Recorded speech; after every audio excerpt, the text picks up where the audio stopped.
Hi, this is Ram Gopal Verma and congratulations to iDream for reaching 1 million subscribers. పొగ త్రాగుట, మద్యం సేవించుట ఆరోగ్యానికి హానికరం.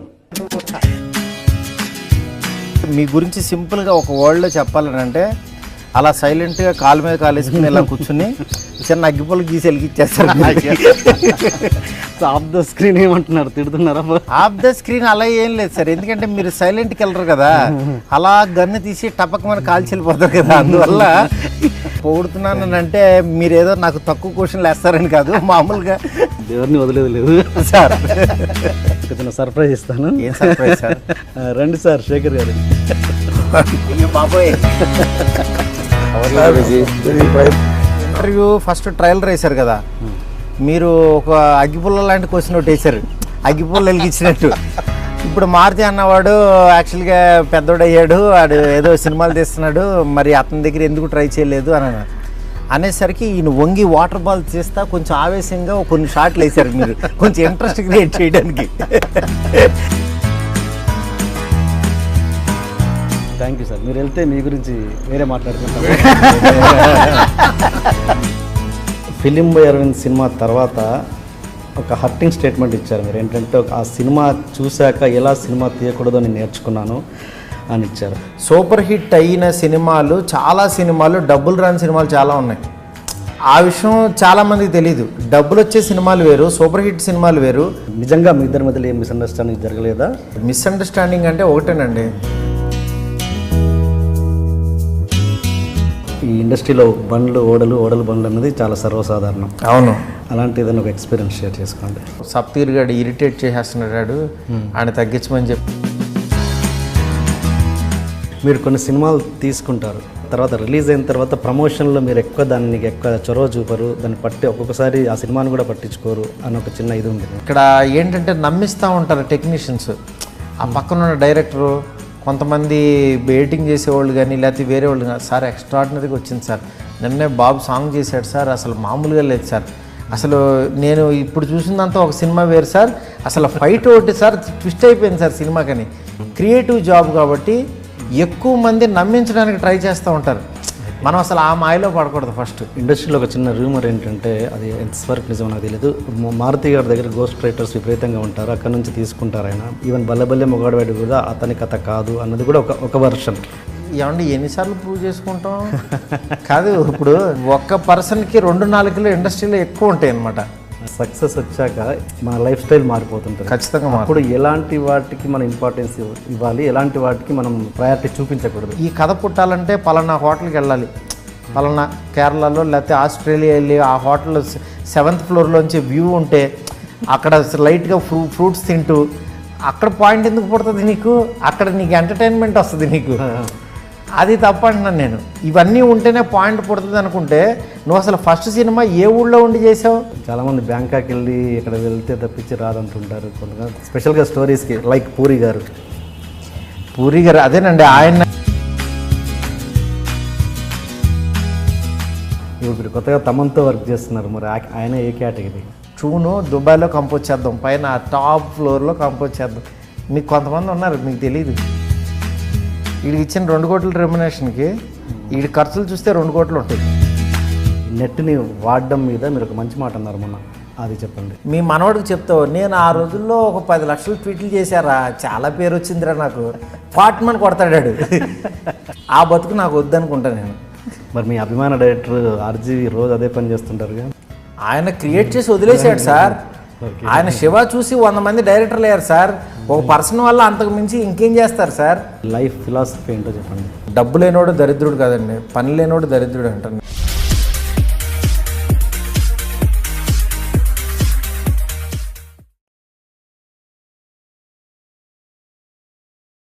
Hi అండి.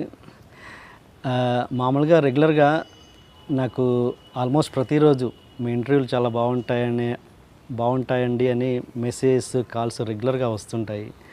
యాక్చువల్గా ఈ 66 ఇంటర్వ్యూలు కూడా నేను ప్రతి ఇంటర్వ్యూ కూడా ఒళ్ళు దగ్గర పెట్టుకొని ప్రతిదీ నా మొదటి ఇంటర్వ్యూ అన్నట్టుగానే ఫీల్ అయ్యి అదే ఎనర్జీ లెవెల్స్తో నేను చేస్తున్నానంటే కారణం ఇలాంటి మెసేజెస్ అండ్ కాల్స్, మీ ప్రశంసలు మాత్రమే.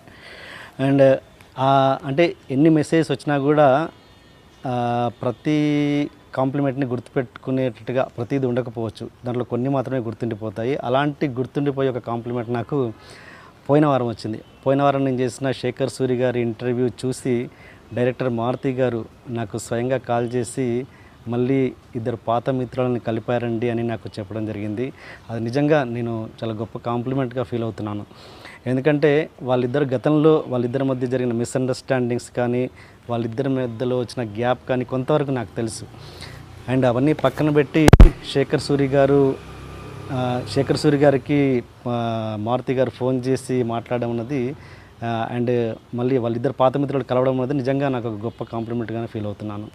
అండ్ మన తోటి స్నేహితుడు ఒక గొప్ప స్థానంలో ఉన్నప్పుడు కేవలం సహాయం కోసం మాత్రమే టచ్లోకి వెళ్ళడం అన్నది చాలా సర్వసాధారణం. అది దాంట్లో గొప్ప విషయం ఏం కాదు. అలాంటి పని శేఖర్ సూరి గారు ఎప్పుడు చేయరు కూడా నాకు తెలిసి.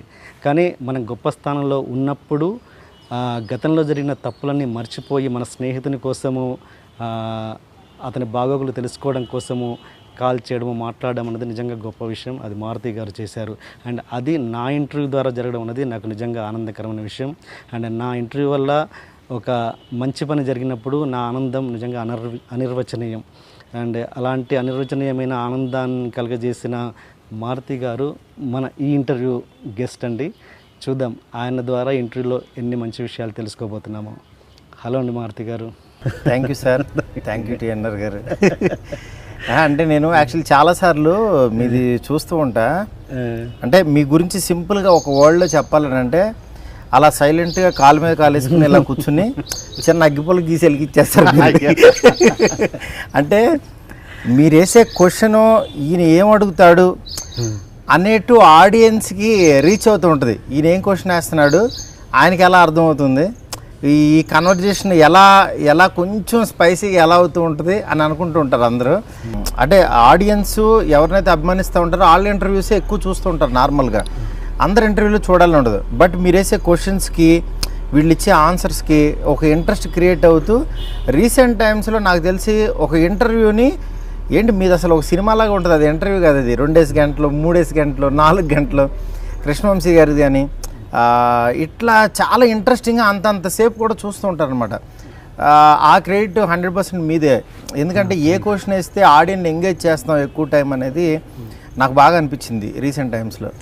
అంటే మిమ్మల్ని పొగుడుతున్నాను అంటే మీరేదో నాకు తక్కువ క్వశ్చన్లు వేస్తారని కాదు, మామూలుగా నాకు అనిపించింది, నేను చెప్పాను సార్. ఎవరిని వదిలేదు లేదు sir. Thank you so much sir. Sir చెప్పండి సార్. అండ్ అంటే ఇంతేనా ఇండస్ట్రీలో ఇదే ఓకే బాగా ఉన్నాయని ఇంకా ఆఫ్ ద స్క్రీన్ ఏమంటున్నారు, తిడుతున్నారా? ఆఫ్ ద స్క్రీన్ అలా ఏం లేదు సార్. ఎందుకంటే మీరు సైలెంట్కి వెళ్ళరు కదా, అలా గన్ను తీసి టపకమని కాల్చి వెళ్ళిపోతారు కదా, అందువల్ల మీకు అసలు అలాంటి ఇదేం లేదు. అంటే ఆడియన్స్కి కూడా సినిమా చూస్తే చిన్న చిన్న ఫైట్లు అయ్యే కాలం లేదా చప్ప ఏముంటాయి, మామూలుగా ఉంటాయి. థ్యాంక్స్ సార్, ఆ విషయం అర్థం చేసుకున్నందుకు. సరే ఓకే. అండ్ ఈ మధ్య కాలంలో మీరు ఇది చెప్పారు కాబట్టి నేను ఈ విషయం ఖచ్చితంగా చెప్పాలి. ఈ మధ్య కాలంలో నాకు అంటే చాలామంది ఇలా రావడం నాకు కామన్ అండి, మెసేజ్ ఇలాంటివి వస్తుంటాయి ఫోన్స్. బట్ ఈ మధ్య కాలంలో వచ్చిన నా బెస్ట్ కాంప్లిమెంట్ ఏంటంటే అది మీరు ఇచ్చింది. ఏంటంటే మీ వల్ల నా ఇంటర్వ్యూస్ మీరు పర్సనల్గా నాకు కాల్ చేయడము, I felt very happy. And Shekhar Suri గారు ఇంటర్వ్యూ చూసి ఆయన మీ పాత మిత్రుడు, ఆయనతో మళ్ళీ ఫోన్ చేసి కలిశారన్నది నిజంగా అది నాకు గొప్ప కాంప్లిమెంట్గా ఫీల్ అవుతున్నాను. ఈ షోకి ఒక పర్పస్ ఉంది అని నేను ఫీల్ అయ్యాను ఆ మూమెంట్.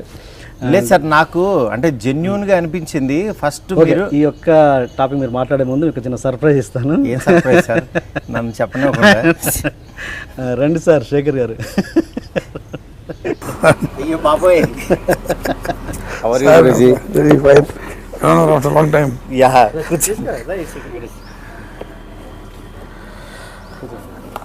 సార్ డైరెక్ట్ శేఖర్ గారిని ఇంటర్వ్యూ చేశారు మీరు. అంటే పాత మిత్రులు కలిసారంటే నాకు చాలా విపరీతమైన సంతోషం వేసి మిమ్మల్ని ప్రేక్షకుల సాక్షిగా కలుపుదామని. అంటే రీసెంట్గా మీది ఇంటర్వ్యూ చూసే సడన్గా చాలా రోజుల తర్వాత నేను మొన్న రోడ్డు మీద వెళ్తున్నట్టే డాక్టర్ చక్రవర్తి అని ఇది కనపడింది. డాక్టర్ చక్రవర్తి అని ఏంటి భలే పెట్టాడు టైటిల్ ఎవరు అని అనుకుంటే కింద శేఖర్ సూరి ఫిల్మ్ అని ఉంది. ఓ ఈయన యాక్చువల్గా హిందీలో మీరు సినిమా చేస్తున్నారని అన్నారు. ఎవరో సత్యదేవ్ గారు అని ఈయన ఫ్రెండ్ ఒక ఆయన ఉన్నారనమాట. ఆయన కనిపించినప్పుడల్లా అడుగుతుంటారు శేఖర్ గారు ఏం చేస్తున్నారు అంటే. ఏంటంటే ఈయన దగ్గర చాలా మంచి మంచి సబ్జెక్టులు ఉన్నాయి, రకరకాల వేరియేషన్ ఉండే సబ్జెక్టులు ఉన్నాయి. ఆ టైంలో ఫిలిం అరవింద్ టైంలో బాగా డిస్కస్ చేసేవాళ్ళం, మామూలుగా డిస్కస్ చేసేవాళ్ళం. ఇది ఇలా బాగుంటుంది, అలా బాగుంటుంది, ఇలా బాగుంటుందని. దాని తర్వాత నేను మళ్ళీ ప్రేమిస్తే సినిమా చేయడం, దాని తర్వాత నేను వేరే సినిమా చేసి ఇంకా సినిమాలు వద్దులేని మళ్ళీ నేను వేరే ఫీల్డ్కి వెళ్ళిపోయాను. ఇంకా సార్ ఇట్లా డైరెక్షన్ దీంట్లో ఉన్నారు. దాని తర్వాత మధ్యలో యాక్చువల్గా ఆయన సినిమాలు ఇవి చూస్తున్నా. నా ఈ రోజుల్లోకి ఈయన ఫోన్ చేసి ఆడియో ఫంక్షన్కి పిలిచాను అనమాట. ఎందుకంటే యాక్చువల్గా నేను ఫస్ట్ ఒక సినిమాలో పని చేయాలి అని అంటే సినిమా అసలు ఎలా తీస్తారో నేర్చుకోవాలి అని ఈ సినిమాకి ప్రొడ్యూస్ చేసి ఆ సినిమా నేర్చుకున్నాను అనమాట, ఫిలిం అరవింద్ అన్న సినిమా. ఎందుకనంటే ఎన్ని క్రాఫ్ట్స్ ఉంటాయి ఏంటి అది ఇదేనని. అట్లా ఒక రకంగా ఫిలిం అరవింద్ ఒక లెసన్ అనమాట. ఆ సినిమాలో ఏంటంటే ఈ ఒక సినిమాలో తెలియకుండా మనకి ఏమేమి వేస్టేజ్ అవుతూ ఉంటుంది అదొకటి. ఒక సినిమాని నెక్స్ట్ ప్యాషనేట్గా తీసేవాళ్ళు ఎలా ఆలోచించాలి, ఇలా రకరకాల కోణాల్లో నాకు ఒక పుస్తకం లాంటిది అది. అన్నట్టు ఏ ఫిలిం అరవింద్ టైటిల్ కూడా నేనే పెట్టేదానికి. ఆ రోజు యాక్చువల్గా చాలా టైటిల్స్ అనుకున్నాం, దూరం అని, 60వ పేజీ అని సంథింగ్. పేపర్ మీద ఫిలిం బై అరవింద్ బాగుందండి. అప్పుడు ఇమ్మీడియట్గా ఆయన చాలా ఇదిగా రెస్పాండ్ అయ్యి, అంటే మాకు నిజంగా ఒక రకమైన సర్ప్రైజ్. ఇవాళ ఇలా చాలా రోజుల తర్వాత చూశానండి. ఏది అదే ఫిలిం ఈ రోజుల్లో ఆడియో ఫంక్షన్ రోజు తర్వాత ఇప్పుడే మళ్ళీ చూడటం. 4 years అయింది దగ్గర. ఏంటి ఆ ఇంటర్వ్యూలో మీరు బాగా ఇన్స్పైర్ అయిన అంశం ఏంటి, అంత ఫోన్ చేసి మాట్లాడాలనిపించిన విషయం? అంటే యాక్చువల్గా ఒకటే ఆలోచించా, అంటే ఈయనున్నాడని చెప్పడం కాదు. ఇప్పుడు నేను ఇంటర్వ్యూ ఫస్ట్ ట్రయల్ వేశారు కదా, మీరు ఒక అగ్గిపుల్ల లాంటి క్వశ్చన్ ఒకటి వేశారు, అగ్గిపుల్ల వెలిగించినట్టు. ఇప్పుడు మారుతి అన్నవాడు యాక్చువల్గా పెద్దోడయ్యాడు, వాడు ఏదో సినిమాలు తీస్తున్నాడు, మరి అతని దగ్గర ఎందుకు ట్రై చేయలేదు అని అనేసరికి ఈయన వంగి వాటర్ బాల్ చేస్తా కొంచెం ఆవేశంగా కొన్ని షాట్లు వేశారు మీరు, కొంచెం ఇంట్రెస్ట్ క్రియేట్ చేయడానికి. ఫిలిం బై అరవింద్కి వస్తే ఆ సినిమాకి మారుతి గారు ప్రొడ్యూసర్. అవునండి కదా, అంటే ఆయన ఇప్పుడు మంచి టాప్ ప్రొడ్యూసర్ కదా, మంచి సబ్జెక్ట్ ఉంటే ఆయనే తీస్తారు కదా. లేదండి, ఇండస్ట్రీలో చాలా మంది సినిమా పనులు చేసుకుంటూ ఏంటి నేను అసలు ఈయన ఏమైనా తిట్టేశాడా నన్ను గబుక్కున, ఈయన ఏమైనా మాట్లాడేశాడా? కానీ నేను మళ్ళీ వెనక్కి తిరిగి చూసుకుంటే ఈయనకి నాకు మధ్యన అసలు ఎప్పుడు ఎలాంటిది లేదు. అసలు జస్ట్ నేను నా ప్రపంచంలో నేను వచ్చేసాను, ఆయన దేంట్లో ఆయన వెళ్ళాడు, నేను ఆడియో ఫంక్షన్ పిలిచాను, మాట్లాడి ఎప్పుడు మేము ఇద్దరం బాగానే ఉన్నాము. మా ఇద్దరి మధ్యన ఎప్పుడు స్ట్రైట్గా కూడా మేము ఎప్పుడు పోట్లాడుకోగానే ఒక మాటను ఎప్పుడు లేదు. ఇదేంటి ఈయన గబ్బుకుని ఏమైనా మాట్లాడారా, లేకపోతే టచ్లో లేవని ఏమైనా మాట్లాడారా ఏంటి అని నాకు మా ఫ్రెండ్స్ వాళ్ళు పంపించారనమాట. ఏంటి శేఖర్ సూర్య ఏదో అన్నట్టున్నాడు నీ గురించి, అదే నాకు తెలిసి ఏమో అన్నాడో చూడాలన్న. ఇంటర్వ్యూ రాగానే ఫస్ట్ వాళ్ళు చూసారు, దాని తర్వాత మళ్ళీ నేను కరెక్ట్గా జరుపుకుంటా ఫస్ట్ అసలు క్యూరియాసిటీ, మీరు అడిగిన క్వశ్చన్ ఏంటి ఈయన ఏమన్నారని చదివితే ఈయన నీట్గా జరిగినట్టు ఎక్స్ప్లెయిన్ చేశాడు. ఈయనకి ఇప్పుడు మేము పరిచయం లేదు, దూరంగా ఉన్నాం, అయినా దాని గురించి అంత ఇదిగా ఏమి చెప్పక్కర్లా.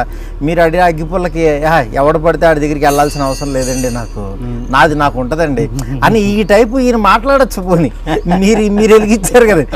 బట్ ఆయన కూడా ఏంటంటే న్యాచురల్గా జరిగింది ఇది అనేసరికి నాకు చాలా బాగా అనిపించింది. అంటే నాకు సినిమా దాంట్లోకి వచ్చిన తర్వాత ఒక సినిమాతో ఎక్కువ టైం ట్రావెల్ చేసిన సినిమా ఫిలిం బై అరవింద్. అందుకని చెప్పి నాకు ఆ టైంలో ఈయనతో స్పెండ్ చేసిన ఈయన స్టోరీ నాకు నేరేట్ చేసేవాళ్ళు. అంటే 1 గంట 2 గంటలు నేను ఈయన ఫేస్ చూస్తూ ఉండేవాడిని. ఆ ఎక్స్ప్రెషన్స్ ఇవి అన్నీ నేను మళ్ళీ ఈ ఇంటర్వ్యూ ద్వారా చూసేసరికి గబ్బుకున్న కనెక్ట్ అయ్యి చాలా రోజులు అయింది కదా. ఏదైనా మన ప్రీవియస్ వెళ్ళినప్పుడు మన జ్ఞాపకాలు అనేది ఆ టైంలో జరిగిన ఎక్స్పీరియన్స్లు, మనకి ఆ టైంలో జరిగిన ఇవి, అంటే నేను పాజిటివ్ తీసుకుంటా ఎక్కువ. ఎందుకనంటే చిన్న మిస్కమ్యూనికేషన్స్, ఇలా చేయాలి అలా చేయాలి, ఇది చేయకూడదు అది చేయకూడదు, ఇవి ఎప్పుడు మేకింగ్లో వస్తుంటాయి. బట్ నాకు తెలియకుండా ఒక బీజం సినిమా దాంట్లో పడింది నాకు అదే. అందుకని నాకు ఆయన చూడంగానే బాగా అనిపించి వెంటనే నెంబరు మా మేనేజర్కి చెప్పాను, రాజ్కుమార్ గారికి ఫోన్ చేశాను, వాసు గారిని అడిగి, దాని తర్వాత మీ నెంబర్ ఇచ్చారు, ఇస్తే మీరు పంపించారు, వెంటనే ఆయనతో మాట్లాడే. అప్పుడు అది మాట్లాడిన తర్వాత నేను మీకు మెసేజ్ ఇచ్చేసాను. అంటే మీ ఇంటర్వ్యూ వల్లే కదా ఇది నేను ఆయన నెంబర్ తీసుకుని మళ్ళీ ఆయనతో మాట్లాడగలిగాను. లేకపోతే ఆయన పని అయింది, నా పని నాది, ఇంకో సంవత్సరం గడిచేద్దాం మామూలుగా. మళ్ళీ ఎక్కడన్నా కనిపించినప్పుడు ఏమంటే బాగున్నారు అనుకునేవాళ్ళు. ఇట్ ఈస్ వెరీ హ్యాపీ అండి. టీఎన్ఆర్ ద్వారా నేను ఎప్పుడు అంటే ఈయనకి రావడం జరిగింది. నేను చాలా హ్యాపీ ఫీల్ అయ్యాను. ఆయన ఫోన్ చేసేటప్పటికి నేను చాలా వెరీ హ్యాపీ. ఎందుకంటే మిస్అండర్స్టాండింగ్స్ ప్రపంచంలో ఎవరికి పెద్ద పెద్ద వాడికి వస్తుంటాయి, చిన్న చిన్న మిస్అండర్స్టాండింగ్స్. బట్ ఎప్పుడు బ్యాడ్ బ్లడ్ లాంటిది ఏం లేదు. అంటే it was just a misunderstanding. So ఆయన పనులు ఆయన ఉంటాడు, యాజ్ చూసాడు, నా పనులు నేను ఉన్నాను. బట్ ఫోన్ రాగానే ఐ వాజ్ వెరీ హ్యాపీ. జనరల్గా ఆ మిస్అండర్స్టాండింగ్స్ అవుతూనే ఉంటాయి. త్రివిక్రమ్ శ్రీనివాస్ గారు చెప్పారు కదా, మనలోనే ఎవరో ఉంటారు క్రియేట్ చేసేవాళ్ళు. ఆ సినిమాలో చెప్పారు కదా, ఎక్కడ ఉంటారు మన కొడుకులుగా వీళ్ళగా వాళ్ళగా. సో ఎవరో సమ్ మిస్అండర్స్టాండింగ్స్ చెప్పుంటారు, నాకు చెప్పుంటారు, ఆయన చెప్పుంటారు. But today I'm very happy that back and డెఫినెట్గా అండి అదే అన్న మెసేజ్ కూడా పెట్టారు, sir let's continue friendship in its purest form అన్న మెసేజ్. ఎందుకంటే నేను జనరల్ ఏది ఎక్స్పెక్ట్ చేయను. ఆయన కూడా మేమిద్దరం అసలు మీ వే బ్యాక్, ఇప్పుడు మీరు చూసేది డైరెక్టర్స్ చూస్తున్నారు, వే బ్యాక్ అసలు వేరే ఉంటుంది. నేను చూసిన తర్వాత రోడ్డు మీద పురుగులు తింటూ ఈయనకి స్టోరీ చెప్పించాలని నేను చాలా ట్రై చేశాను. నన్ను చాలా ఎంకరేజ్ చేశారు. అంటే స్టార్టింగ్ నన్ను బన్నీ దగ్గర కూర్చోబెట్టి కథ చెప్పించి, గురుజీ చేయాలి, మనం సినిమాలు చేయాలి, కథలు విని ఈ encourage me lot. So let's back we're back. I mean let's hope I mean collaboration ఏంటో. ఇంకా ఏదో ఇంట్రెస్టింగ్ థింగ్ చెప్తున్నారు. ఇంట్రెస్టింగ్ ఇప్పుడు మిస్అండర్స్టాండింగ్ కారణం ఏమిటి అని ఆలోచించినప్పుడు జనరల్గా అసలు ఎవరైనా ఇద్దరి మధ్యన ఒక ప్రాబ్లం జరిగినప్పుడు మనం వెళ్ళి కనుక్కోం, ఇలా ఇప్పుడు మాట్లాడుంటే అయిపోయాడు ఆ రోజు. సో పక్క వాళ్ళు ఉంటారు తందానా చదివేవాళ్ళు చాలామంది. సో ఒక ఎగ్జాంపుల్, ఒక జోక్, నాకు ఒక జోక్ గుర్తొచ్చింది.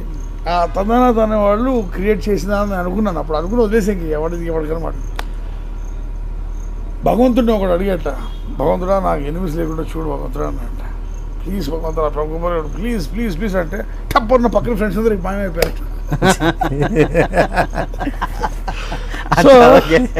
సో నేను అనుకోవడం ఏంటి, ఎవడో ఒకడు ఈయనకి నా గురించి చెప్పుంటాడు, నా దగ్గరికి వచ్చి ఈయన గురించి చెప్పుంటాడు, ఇది జరిగి ఉంటుంది. సో మేము ఎప్పుడు బిజీ, ఆయన బిజీ కావడం వల్ల నేను ఆయన కలవలేదు, నేను బిజీగా ఉండడం వల్ల బాంబేలో కలవడం కుదరలేదు. I'm very happy because of TNR we met again.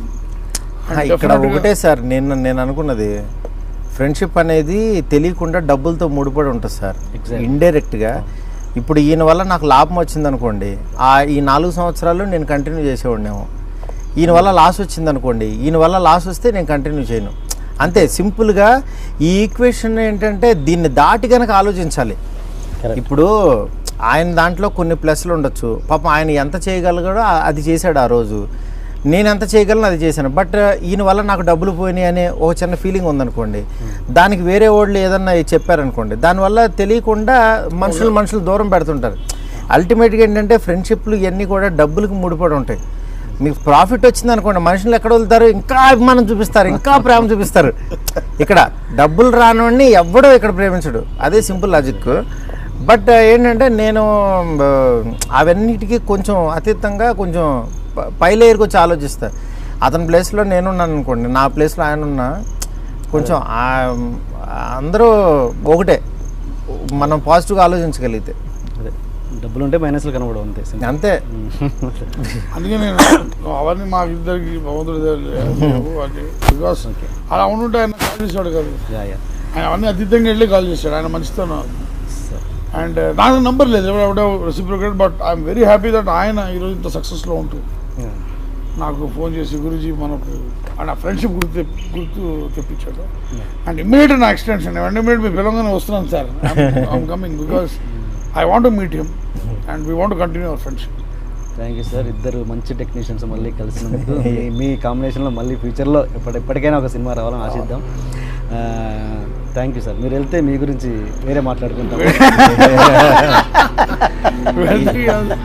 ఆయన అగ్గిపుల్ల గీయడం అలవాటు కాబట్టి. Okay guruji, anyway nice meeting you. Definite కలుద్దాం sir. Okay sir, bye sir, thank you. Right sir. Sir tea తీసుకోండి. మీరు ఒకటి ఇస్తున్నారు. శేఖర్ సూర్య గారిని ఇచ్చారు, మళ్ళీ టీ ఇచ్చారు. ఓకే ఇప్పుడు ఏదన్నా జరికిస్తారని చూడండి. Welcome again. Thank you sir.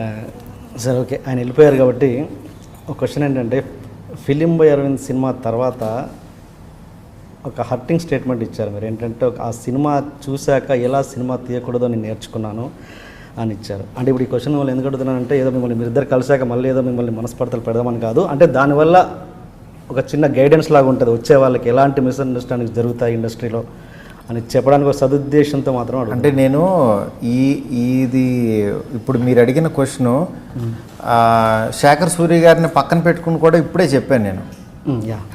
ఎందుకంటే నేను కనుక ఆయన లేనప్పుడు కనుక అది చెప్పాను అనుకోండి, అది నా తప్పు అవుతుంది. ఆయన ఉన్నప్పుడే చెప్పా. ఎందుకనంటే నిజంగా ఆ సినిమాకి ఒక టెక్నీషియన్ అనే పర్సను, అంటే పాపం శేఖర్ గారి దగ్గర ఒకటి ఇది ఉంటుంది. ఆయన ఏంటంటే క్రియేటివిటీ బాగా చూపించాలి, ఇది బాగా తీయాలి, ఆయన ఇంటెన్షన్ అదే. ఆయన ఇంటెన్షన్ తప్పు కాదు. నేను యాజ్ ఏ ప్రొడ్యూసర్గా నా ఇంటెన్షన్ ఏంటంటే, ఇప్పుడు తలకోనలో అప్పుడు సెట్ వేసాం అనమాట.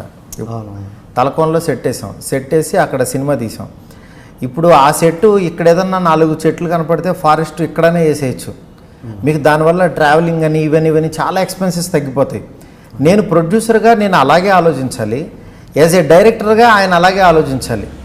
ఈయన ఏంటంటే అక్కడికి వెళితే దాంతోపాటు ఇంకో కొన్ని మాంటేజ్లు తీయచ్చు, ఇంకో సాంగ్ తీయచ్చు, ఆ లొకేషన్ ఇంకా భయంకరంగా ఉంటుంది, ఇట్లా ఇవన్నీ ఆయన ఆలోచిస్తాడు. నేను యాజ్ ఏ ప్రొడ్యూసర్గా ఏంటి ఆ చెట్లు, ఆ మాత్రం చెట్లు ఇక్కడ ఉండవేంటి, ఆ మాత్రం సందులు ఇక్కడ ఉండవేంటి, వీళ్ళందరినీ తీసుకెళ్ళి భోజనాలు పెట్టి ఇదంతా చేయాల్సిన అవసరం ఉందని నేను ఆలోచిస్తాను. అందుకని నేనేంటంటే నేను ప్రొడ్యూసర్, నేను మెయిన్ యాజ్ ఏ డిస్ట్రిబ్యూటర్ దగ్గర నుంచి నేను డైరెక్టర్ అయినండి. అందువల్ల ఏంటంటే నేను యాజ్ ఏ డిస్ట్రిబ్యూటర్గా ఫస్ట్ ఆలోచిస్తా, ఎలాంటి సినిమా ఆడియన్స్ చూస్తున్నారు అనేది ఆలోచిస్తా. 2, ఏ సినిమా ప్రొడ్యూస్ చేస్తే తక్కువలో అయిపోతుంది, ఎక్కువ డబ్బులు వస్తాయని ఆలోచిస్తా. అంటే ఎక్కడెక్కడ చుట్టేసి ఎక్కడెక్కడ తీసేస్తే కరెక్ట్గా తక్కువలో మనం సినిమా చేయొచ్చని ఆలోచిస్తా. 3 యాక్చువల్గా డైరెక్టర్, నేను ఈ సినిమా వల్ల నేను ఎలా ప్రూవ్ చేసుకుంటా, నేను ఎలా ఆడియన్స్లో నాకు ఎనర్జీ వస్తుంది అన్న ఈ 3 కాన్సెప్ట్లు నేను బేస్ చేసుకుని, నేను అక్కడి నుంచి రాబట్టి నేను ఇవన్నీ బేస్ చేసుకుని వస్తా. ఒక్కొక్కరు ఏంటంటే డైరెక్టర్ అయిన వాళ్ళు మెయిన్ ఆలోచించేది ఏంటంటే, ఫస్ట్ ఒక 4 గోడల మధ్యన కూర్చుని కథ రాసేసుకుని దీన్ని ఎలా తీయాలి అలా తీయాలి అనుకుంటారు. అసలు ఎవరిని పెట్టి తీస్తున్నాం, ఎంతలో తీస్తున్నాం, ఎలా తీస్తే అసలు ఏం తీసినా సరే డబ్బులు పోకుండా ఎలా తీయగలుగుతాం, ప్రొడ్యూసర్ అన్నవాడు సేఫ్గా ఎలా ఉంటాడు, ఇవి ఎక్కువ ఆలోచించరు. పలానా హీరో వస్తే అయిపోద్ది, లేకపోతే కనుక పలానా ఎవడో వస్తే అయిపోద్ది, దీన్ని భయంకరంగా బయట వసూలు చేస్తుందంట సినిమా, ఇది ఎలా ఉందంటే అలా ఉందంటే పోస్టర్లు వేసుకుని ఆ సినిమా సూపర్ హిట్ అని. సూపర్ హిట్ అయిన సినిమాలు, చాలా సినిమాలు డబ్బులు రాని సినిమాలు చాలా ఉన్నాయి. ఆ విషయం చాలామందికి తెలీదు. డబ్బులు వచ్చే సినిమాలు వేరు, సూపర్ హిట్ సినిమాలు వేరు, నెక్స్ట్ ఆడియన్స్ చూసే వేరు, ఆడియన్స్ చూడని వేరు, క్రిటిక్స్ మెచ్చుకునే సినిమాలు వేరు, క్రిటిక్స్ మెచ్చుకోని సినిమాలు వేరు, మెచ్చుకోకుండా డబ్బులు వచ్చే సినిమాలు వేరు. ఇలా ఒక సినిమాలో మనకి బయట నుంచి చూసే వరకు ఓహో ఈ సినిమా హిట్ అంటున్నారంటే ఆడుతుంది అంటే డబ్బులు వస్తున్నాయి అనేది ఒకటే తెలుస్తుంది. కింద స్థాయికి వెళ్ళి కనుక చూడగలిగితే అసలు ఈ సినిమాని ఎంతమంది చూస్తున్నారు, అసలు వాడికి ఎవరికి డబ్బులు వస్తున్నాయి, వాడు ఎంత పెట్టుకున్నాడు, వాడికి ఎంత పోయినాయి, వీడు హిట్ అని చెప్పుకుంటున్నాడు, హిట్ అని చెప్పుకుంటుండటం వల్ల అసలు ఎవరికి బెనిఫిట్ అయింది అనేది చాలామందికి నాలెడ్జ్ ఉండదు. మెయిన్ ఏంటంటే నేను ఒకటే చెప్తా, సినిమా మేకింగ్తో పాటు బిజినెస్ స్ట్రాటజీ కూడా తెలిస్తేనే ఇక్కడ ఈ గేమ్ ఆడగలం. లేకపోతే ఇప్పుడు నా వెనకాల ఒక 10 మంది ప్రొడ్యూసర్లు నా వెనకాల ధైర్యంగా రెడీగా ఉన్నారని అంటే వీడు మాత్రం నా డబ్బులు పోగొట్టడు అనే ఒక ధైర్యం వాళ్ళకు ఉంటుంది. ఫస్ట్ వీడి సినిమా తీస్తే ఎలాగోలా మేనేజ్ చేసేస్తాడు, నా డబ్బులు పోతున్నాయి అన్న టైం వచ్చిందంటే వీడు ఎక్కడో చోట పెట్టినా సరే ముందు కంప్లీట్ చేస్తాడు సినిమా. ప్రొడ్యూసర్ అలా ఆలోచిస్తాడు. అందుకని నేను ఆ సినిమాలో నేర్చుకుంది ఏంటంటే ఏం వేస్టేజ్ అవుతుంది, ఈ వేస్టేజ్ లేకుండా సినిమా తీయచ్చు. ఇప్పుడు ఫిలిం బాయ్ అరవింద్ అన్న సినిమాలో పెద్ద స్టార్స్ ఉన్నారనుకోండి, నువ్వు తలకోన కాదు, నువ్వు అమెరికా వెళ్ళి ఎక్కడైనా తీయచ్చు, అంటే బిజినెస్ అవుతుంది. కాబట్టి మనం పెట్టిన ఆర్టిస్టులకి అంత దూరం వెళ్ళి తీయాల్సిన అవసరం లేదు. అలాంటి చిన్న విషయాలు నేను దగ్గరుండి నేర్చుకున్నాను అంటున్నా. అంటే ఈ సినిమా ఇలా తీయకూడదు, ఇలా తీయాలి అని నేర్చుకున్నా. అది శేఖర్ సూర్య గారు తప్పు కాదు 100%. ఆయన యాజ్ ఎ క్రియేటివ్ పర్సన్గా ఆయనకి అంతకుముందు డిస్ట్రిబ్యూషన్లో నాలెడ్జ్ లేదు కాబట్టి ఆయన ఏంటంటే మంచి సినిమా తీయాలనే ఉద్దేశంతో ఆయన తీశాడు.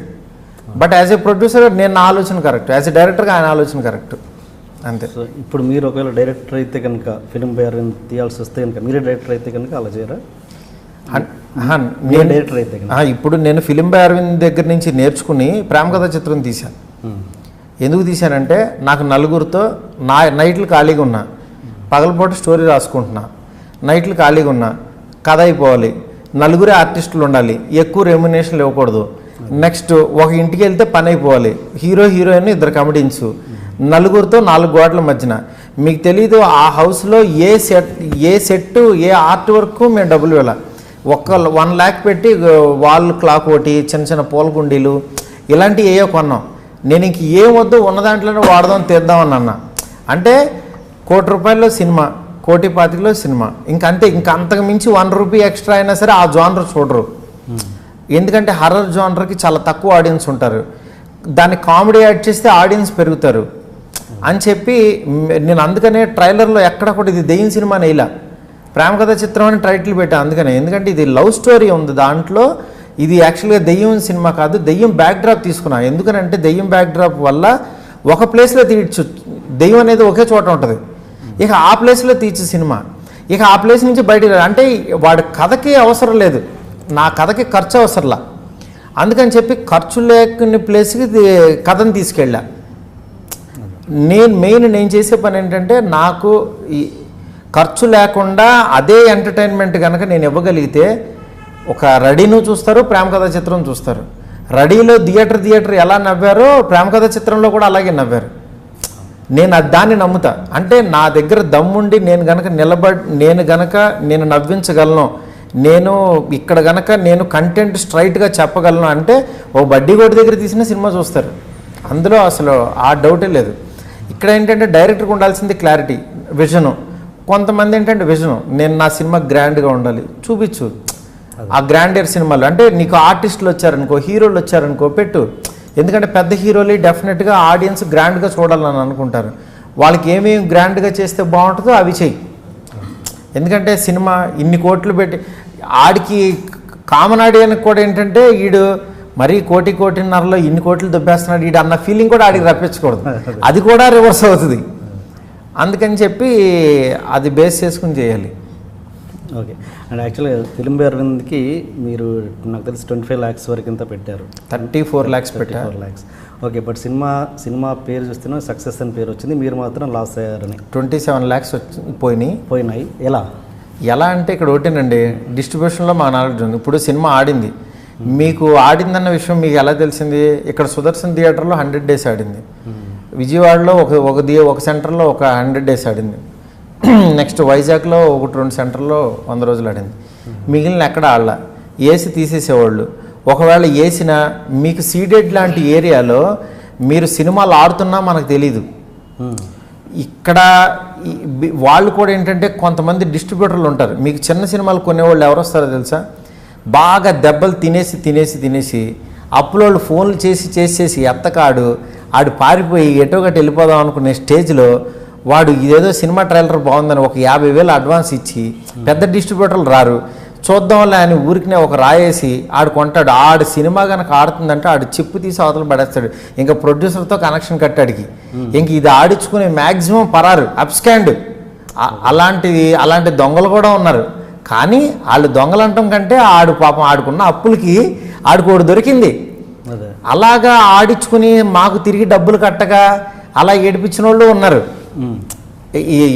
ఆడింది కొన్ని సెంటర్లు ఆడినా సరే ఏంటంటే డబ్బులు ఎవరు, ఎందుకంటే ఇంకా అసలు దొరికింది ఇంకంతే, ఇంకెంతకు మించి లేదు అని తర్వాత తెలుస్తుంది మనకి. ఆడు థియేటర్ బాగు చేయించుకున్నాడంట, ఆడి ఇల్లు కొంచెం బాత్రూమ్లు కట్టించుకున్నాడంట, పలానా వాడు కారు కొనుక్కున్నాడంట మనకు తెలుస్తుంది మన సినిమా మీద.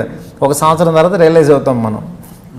అది ఇక్కడ ఇవన్నీ ఉంటాయి. ఇవన్నిటినీ తట్టుకోవాలంటే కొత్త ప్రొడ్యూసర్ ఫస్ట్ అసలు సినిమా హిట్టే కనపడుతూ ఉంటుంది. అడిగి హిట్ పలానా దాంట్లో పేపర్లో చూస్తాడు 15 కోట్లు వసూలు చేసిందంటే నేను 4 పెడితే 15 తెచ్చుకోవచ్చు అని వస్తాడు. వీడు ఫస్ట్ ఉన్న 4 పడేస్తాడు. ఈ 4 పడేసి ఈ 4 ఏరుకోవడానికి ఎంత టైం పడుతుందో తెలియదు అడిగి ఫస్ట్. ఇది ఎవరిని అడిగినా చెప్తారు, నేను కాదు, ఏ ప్రొడ్యూస్ చేసి ఎవరు అడిగినా చెప్తారు. కానీ కొన్ని పెద్ద పెద్ద సినిమాలు, స్టార్ సినిమాలు, పబ్లిక్ ఏమో అన్ని కోట్లు వసూలు చేసింది, ఇన్ని కోట్లు వసూలు చేసింది అంటారు, లోపల మాత్రం విషయం వేరే ఉంటుంది. ఎందుకు అలా? అంటే నిజంగా వసూలు చేసే సినిమాలు ఉంటాయి, లోపల విషయం ఉంటుంది అనేది పక్కన పెట్టండి, అది మనం సబ్జెక్ట్ మాట్లాడదు. లోపల అసలు విషయం వేరే ఉంటుంది. అసలు డబ్బులు రావు. ఏ పెద్ద సినిమా పెద్దగా అంత సక్సెస్ కాదు. కాదండి, ఇప్పుడు నీకు 20 కోట్లు వచ్చింది లేకపోతే 100 కోట్లు వచ్చిందని చెప్తారు. నిజంగానే 100 కోట్లు వసూలు చేస్తుంది. ఎలాగంటే దానికి లెక్కలు ఉంటాయి. ఇది గ్రాస్ అనేది ఉంటుంది. గ్రాస్ అనేది యాక్చువల్గా టికెట్ ఎంత కాస్ట్ ఉంటుందో అంతనే ఇది ఉంటుంది. ఆ లెక్కలో చూస్తే ఇది ఉంటుంది గ్రాసు. దాని తర్వాత షేర్లు, నెట్, ఈ డిస్ట్రిబ్యూటర్ కమిషన్ పోను, దాని తర్వాత ప్రొడ్యూసర్కి వచ్చేది, ఇవన్నీ ఫిల్టర్ చేసుకో వీడికి ఒక 20 మిగులుద్ది. అంటే నీకు బయట వచ్చింది 100 కోట్లు, నాకేంటి 20 వచ్చింది చేతికి వచ్చింది అనుకోవచ్చు. బట్ ఇవన్నీ ఏంటంటే ఇది ఒక ఇండస్ట్రీ, ఒక సెక్టార్. ఈ సెక్టార్లో ఒక సినిమా మీద అందరూ బాగుపడతారు, లాస్ అయితే అందరూ లాస్ అవుతారు. అందువల్ల ఆ ప్రాఫిట్ని అలా షేర్ చేసుకుంటారు, ఆ లాస్ని అలాగే షేర్ చేసుకుంటారు. ఓకే. ఇప్పుడు బాహుబలి లాంటి సినిమా ఒక 2000 కోట్లు చేసింది సార్. ఈ 2000 కోట్లు చేసింది అనేది తెలుస్తుంది 100%. ఎందుకంటే అది చిన్న డిస్ట్రిబ్యూటర్ కూడా దాని మీద తింటారు, అది జెన్యున్గా చేస్తుంది అది. కానీ యాక్చువల్గా ప్రొడ్యూసర్కి ఎంత వచ్చింది అదే నువ్వు షేర్ అనుకోకూడదు. ఒక సినిమా బిజినెస్ స్పాను ఒక యూనివర్సల్గా ఇంత ఆడింది అని అంటే ఇది అవుతుంది. మీకు 2000 కోట్లు కనుక బాహుబలి వసూలు చేస్తే 3000 కోట్లు పాప్కార్న్లు, కూల్ డ్రింకులు, సైకిల్ స్టాండ్లు, కార్ల మీద వచ్చి ఉంటాయి. ఇప్పుడు అమ్మే ఈ రేట్లకి. అంటే ఒక సినిమా 5000 కోట్లు మీకు చేసి ఉంటుంది. అంటే ఒక సినిమా వల్లే కదా ఇంత రెవెన్యూ జనరేట్ అయింది. ఆ పాయింట్ ఆఫ్ వ్యూలో చూడాలంటున్నాను నేను మామూలుగా. ఓకే సార్, ఫైనల్ ఒక క్వశ్చన్ మన శేఖర్ సూరి గారి గురించి అడిగి ఆ చాప్టర్ క్లోజ్ చేసేద్దాం. అంటే నిజంగా మీ ఇద్దరి మధ్యలో ఏం మిస్అండర్స్టాండింగ్ జరగలేదా? అసలు ఓన్లీ క్రియేటివ్ డిఫరెన్సేనా? కాదు మిస్అండర్స్టాండింగ్ అంటే ఒకటేనండి. పాపం ప్రొడ్యూసర్ నాకంటే ఆయన శ్రీధర్ గారు అని ఆయన ఎక్కువ అమౌంట్ పెట్టారనమాట. ఆయన ఏదో రియల్ ఎస్టేట్ కూడా ఆ టైంలో శ్రీశైలం రూట్లో హైవేలో చాలా రియల్ ఎస్టేట్, అంటే ఆ రియల్ ఎస్టేట్ అంతా వచ్చి ఆయన ఇన్వెస్ట్ చేశాడు. ఆయనకున్న పర్సనల్ మనీ అంతా తీసుకొచ్చి దాంట్లో పెట్టేసరికి ఆయనకి బిజినెస్ తెలీదు. ఈ శేఖర్ గారు ఏంటంటే ఆయనకి నేను మణిరత్నం తీసుకొస్తాను, ఇట్లా చేస్తాను, సినిమాని ఇట్లా రిలీజ్ చేస్తాను, అలా రిలీజ్ చేస్తాను అని. ఈయనేంటంటే శ్యామ్లీ వాళ్ళ బ్రదర్ వస్తే శ్యామ్లీతో రికమెండ్ చేయించుకుని ఇట్లా చేద్దాము, సినిమాని బాగా చూపిద్దామని చెప్పి ఆయన ఒక పాజిటివ్ దాంతోనే ఇట్లా చేద్దాం సార్ బిజినెస్ ఇది అని చెప్పాడనమాట. అందువల్ల ఏంటంటే ఆయనకేమో బిజినెస్ నాలెడ్జ్ లేదు, ఈయనేమో ఇలా చేద్దామని చెప్పాడు. ఈ లాస్ట్కి వచ్చేసరికి మీ డబ్బులు ఎలాగైనా పోకుండా చూద్దాం, తెప్పిద్దాం సార్, సినిమా బాగా ఆడితే డబ్బులు వస్తాయి అనేది ఆయనకి అదే నాలెడ్జ్. ఇక్కడ ప్రాబ్లం ఏమైందంటే ఆయనకి ఇలా చెప్పిన తర్వాత సినిమా ఆడుతుంది, డబ్బులు రావట్లేదు. ఈయనేమో డబ్బులు వస్తాయి, బాగా వస్తాయి అని చెప్పాడు. ఎవరిని అడగాలి, ఏం అడగాలి ఈయనకి నాలెడ్జ్ లేదు. ఇక్కడ దాంతో ఆటోమేటిక్గా మిస్కమ్యూనికేషన్ వస్తుంది. ఇప్పుడు మీరు పలానా చోటకి రండి, నేను డబ్బులు ఇస్తాను, అక్కడ నాకు అందరూ తెలిసిన వాళ్ళు ఉన్నారని చెప్పారు, తీసుకెళ్ళారు, ఎవడో తగలలా మీకు ఒక ఊహ అంతే. మీరు కూడా పలానా చోటకి వెళ్తే నిజంగా డబ్బులు వస్తాయి అనేది ఊహ. ఆ ఊహ వల్ల మీరేంటంటే అప్పుడు మన ఇద్దరి మధ్యన మిస్అండర్స్టాండింగ్స్ వస్తాయి. అలాంటి మిస్అండర్స్టాండింగే. నిజంగా ఆ సినిమా ఇట్టే డబ్బులు వచ్చినాయి అనుకోండి, ఇంకేమీ లేదు. ఆ శేఖర్ గారు అసలు చాలా రోజులు అయింది సార్ చూసి, ఎప్పుడు స్టార్ట్ చేస్తున్నారు నెక్స్ట్ అంటాం, మళ్ళీ పోగొట్టుకునే వరకు సినిమాలు తెస్తూనే ఉంటాం. అందువల్ల ఇక్కడ ఒక కమ్యూనికేషన్ అనేది డెవలప్ అయినా ఇదైనా దానికి మనీనే కారణం అవుద్ది అల్టిమేట్గా. ఓకే, ఈ టాపిక్ మాట్లాడారు కాబట్టి మామూలుగా ఈ ఇండస్ట్రీలో బండ్లు ఓడలు బండ్లు అన్నది చాలా సర్వసాధారణం. అవును. అండ్ మామూలుగా ఆ పొజిషన్లో ఉన్నప్పుడు ఎదుటి పురుగును చూసినట్టు చూడడము, ఆ పురుగు మళ్ళీ ఇప్పుడు పర్వతం అవుద్ది, అప్పుడు మళ్ళీ లేచి దండాలు పెట్టడం అన్నది కామన్. అవును. అలాంటి అనుభవాలు మీకు కూడా చాలా అయ్యాయని విన్నాను. అలాంటి ఏదైనా ఒక ఎక్స్పీరియన్స్ షేర్ చేసుకోండి. అలాంటివి కామన్గా అవుతాయండి, కానీ అలానే మనం ఈ స్థాయిలో ఉన్నామని వాళ్ళని ఇది అని మనకి అలాంటిది ఏమి ఉండదు. నాకు ఎవరి పేర్లు మెన్షన్ చేయొద్దు, జస్ట్ ఎక్స్పీరియన్స్ షేర్ చేసుకోండి. నేను ఒక 2-3 ప్రొడ్యూసర్లని కొంచెం టాప్ వాళ్ళనే కలిసినప్పుడు యాక్చువల్గా వాళ్ళు డోర్ కూడా ఓపెన్ చేయలే. మామూలుగా ఎవరమ్మా ఏం కావాలి, లేదు ఇప్పుడు ఆ ఛాన్స్లో వెళ్ళు అన్నాడు. ఇంకొక ఆయన అయితే అసలు సైగితో పంపించాడు ఒక ఆయన. ఇలా పంపించిన వాళ్ళు దాని తర్వాత అమ్మా నువ్వు మాకు సినిమా చేయాలమ్మా, అమ్మా అసలు మనం కలిసాం అంతకుముందు, అరే మనం అదేంటి నిన్ను గుర్తుపట్టపోవటం, నేను దాని తర్వాత రీకలెక్ట్ చేయడానికి కానీ ఇది కానీ నేను ప్రయత్నించాను. ఎందుకనంటే ఆ టైంలో ఇవాళ నా ఆఫీస్ ఉంది, నేను కూడా గమనించలేదు. ఇప్పుడు ఎవడో వస్తాడు, వచ్చినప్పుడు నేను అందరినీ డోరు ఓపెన్ చేసి రండి సార్ కూర్చోండి సార్ మాట్లాడండి, మీలో మరొక ఇదవుతారేమో సూపర్ స్టార్ డైరెక్టర్ అవుతారేమో నేను అందరినీ కూర్చోబెట్టి మాట్లాడలేను, నా టైం వేస్ట్ అవుద్ది. ఆ టైంలో వాళ్ళు చేసింది కరెక్ట్, లేదమ్మా ఛాన్స్ వెళ్ళు. కానీ అది చెప్పే విధానం ఒకటి ఉంటుంది. మనం అసహించుకోవటం వేరు, ఒక మనిషిని గౌరవంగా నా దగ్గర ఏమి ఛాన్సులు లేవమ్మా నువ్వు వేరే ట్రై చెయ్యి అని కొంచెం ఇది చేసి తగ్గిస్తే అవతలోడు హర్ట్ అవ్వకుండా ఉంటాడు. ఇక్కడ చాలామంది ఏంటంటే ఫస్ట్ ఒక పొజిషన్లోకి రాగానే ఎదుటి మనిషిని హర్ట్ చేస్తారు, అది చాలా రాంగ్ అంటున్నాను నేను.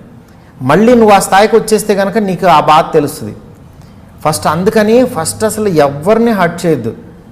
అందుకని చెప్పి ఎవరన్నా సరే వచ్చినా సరే నీకు అంత బిజీగా ఉంటే కనుక ఎవరన్నా అప్పచెప్పు, పోనీ ఒక మాట మాట్లాడు, అతను మనిషే కదా, నువ్వు మంచిగా ఒక మాట చెప్పు, లేదమ్మా నా దగ్గర ఛాన్సులు లేవు.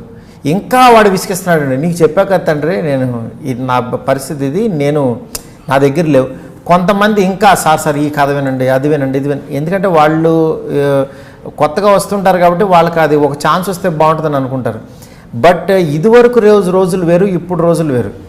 ఇదివరకు ఏంటంటే ఒక ఛాన్స్ రావడానికి వీళ్ళందరినీ బతిమాలాల్సి వచ్చేది. ఇండస్ట్రీలో చెప్పులు అరిగే, అంటే ఇప్పుడు మనం దాసనారాయణరావు గారి కాలం నుంచి మనం చూస్తూ ఉంటే కష్టాలు పడేవాళ్ళు పడేవాళ్ళు స్లోగా తగ్గుతూ వచ్చారు. బికాస్ టెక్నాలజీ పెరుగుతుంది, ఆప్షన్స్ పెరుగుతున్నాయి. నేనేంటని ప్రూవ్ చేసుకోవడానికి నాకు 4 గోడల మధ్యన చాలు. నేను 4 గోడల మధ్య కూర్చుని నేను కెమెరా పెట్టుకుని నా సెల్ ఫోన్తో నేను ఏదన్నా తీసి ఎడిట్ చేసి నేను ఇది తీసాను చూడని చూపించగలను.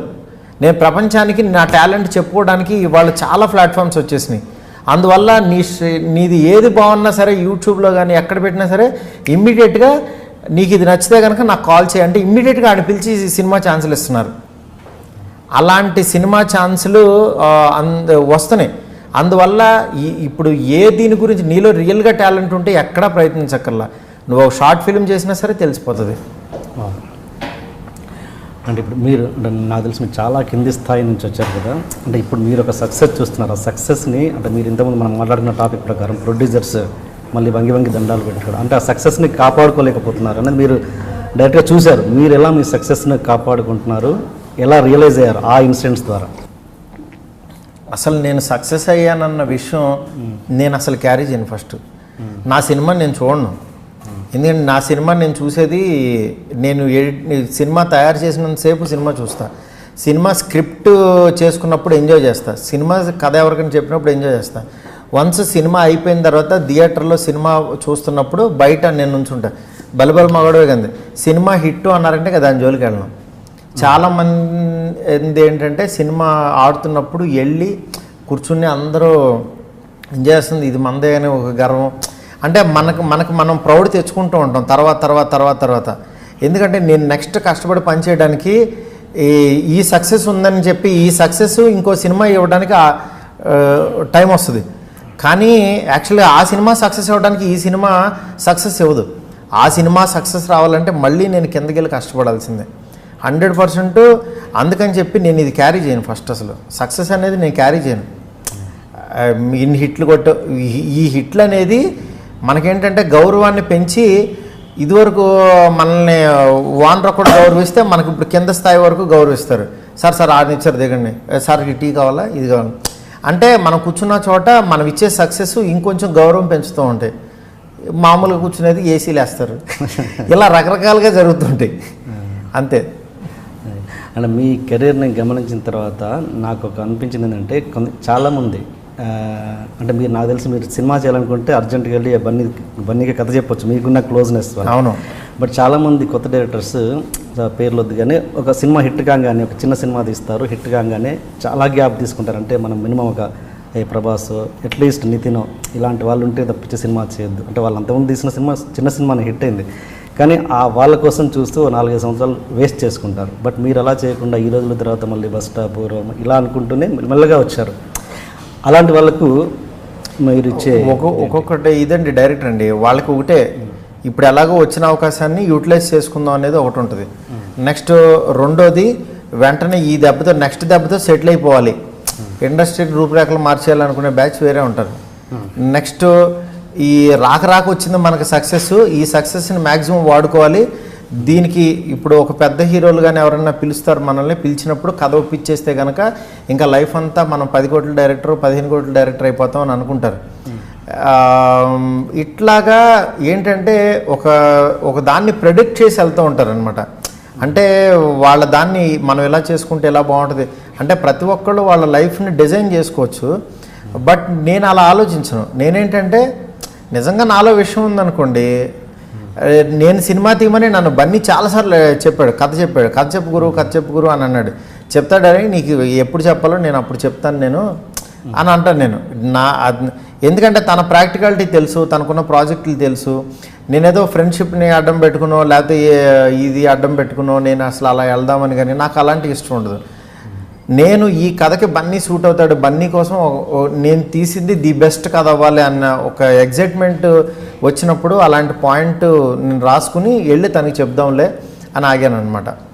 అందుకని నాకేంటంటే స్లోగా వెళ్దాం 1 by 1, కంగారు ఎందుకు అంటే నేను ఒకటేనండి, మన మీద మన కాన్ఫిడెన్స్ లెవెల్స్. నేను చాలా కాలం ఇండస్ట్రీలో ఉంటానన్న కాన్ఫిడెన్స్ నాకు ఉంటే నేను డెఫినెట్గా నేను వెయిట్ చేస్తాను. నేను ఈ సినిమా తర్వాత మనకు తెలియకుండా ఎందుకో హిట్ వచ్చింది ఇది, ఇంకో దాంతో మనం అవ్వకపోతే కనుక మనం అయిపోతాం అని ఇలాంటి ఇన్సెక్యూరిటీ ఉంటే ట్రై చేయొచ్చు. ఈ ఒక్కొక్కళ్ళు ఏంటంటే నా దగ్గర ఉన్న అన్ని స్పాన్ కథలో దానికి మంచి హీరోలే పెద్ద హీరోలే సూట్ అవుతారు అనుకుంటే ఆ డైరెక్టర్లో ట్రై చేయొచ్చు. ఇక్కడ మనం ఎవరో ప్రెడిక్ట్ చేయలేం.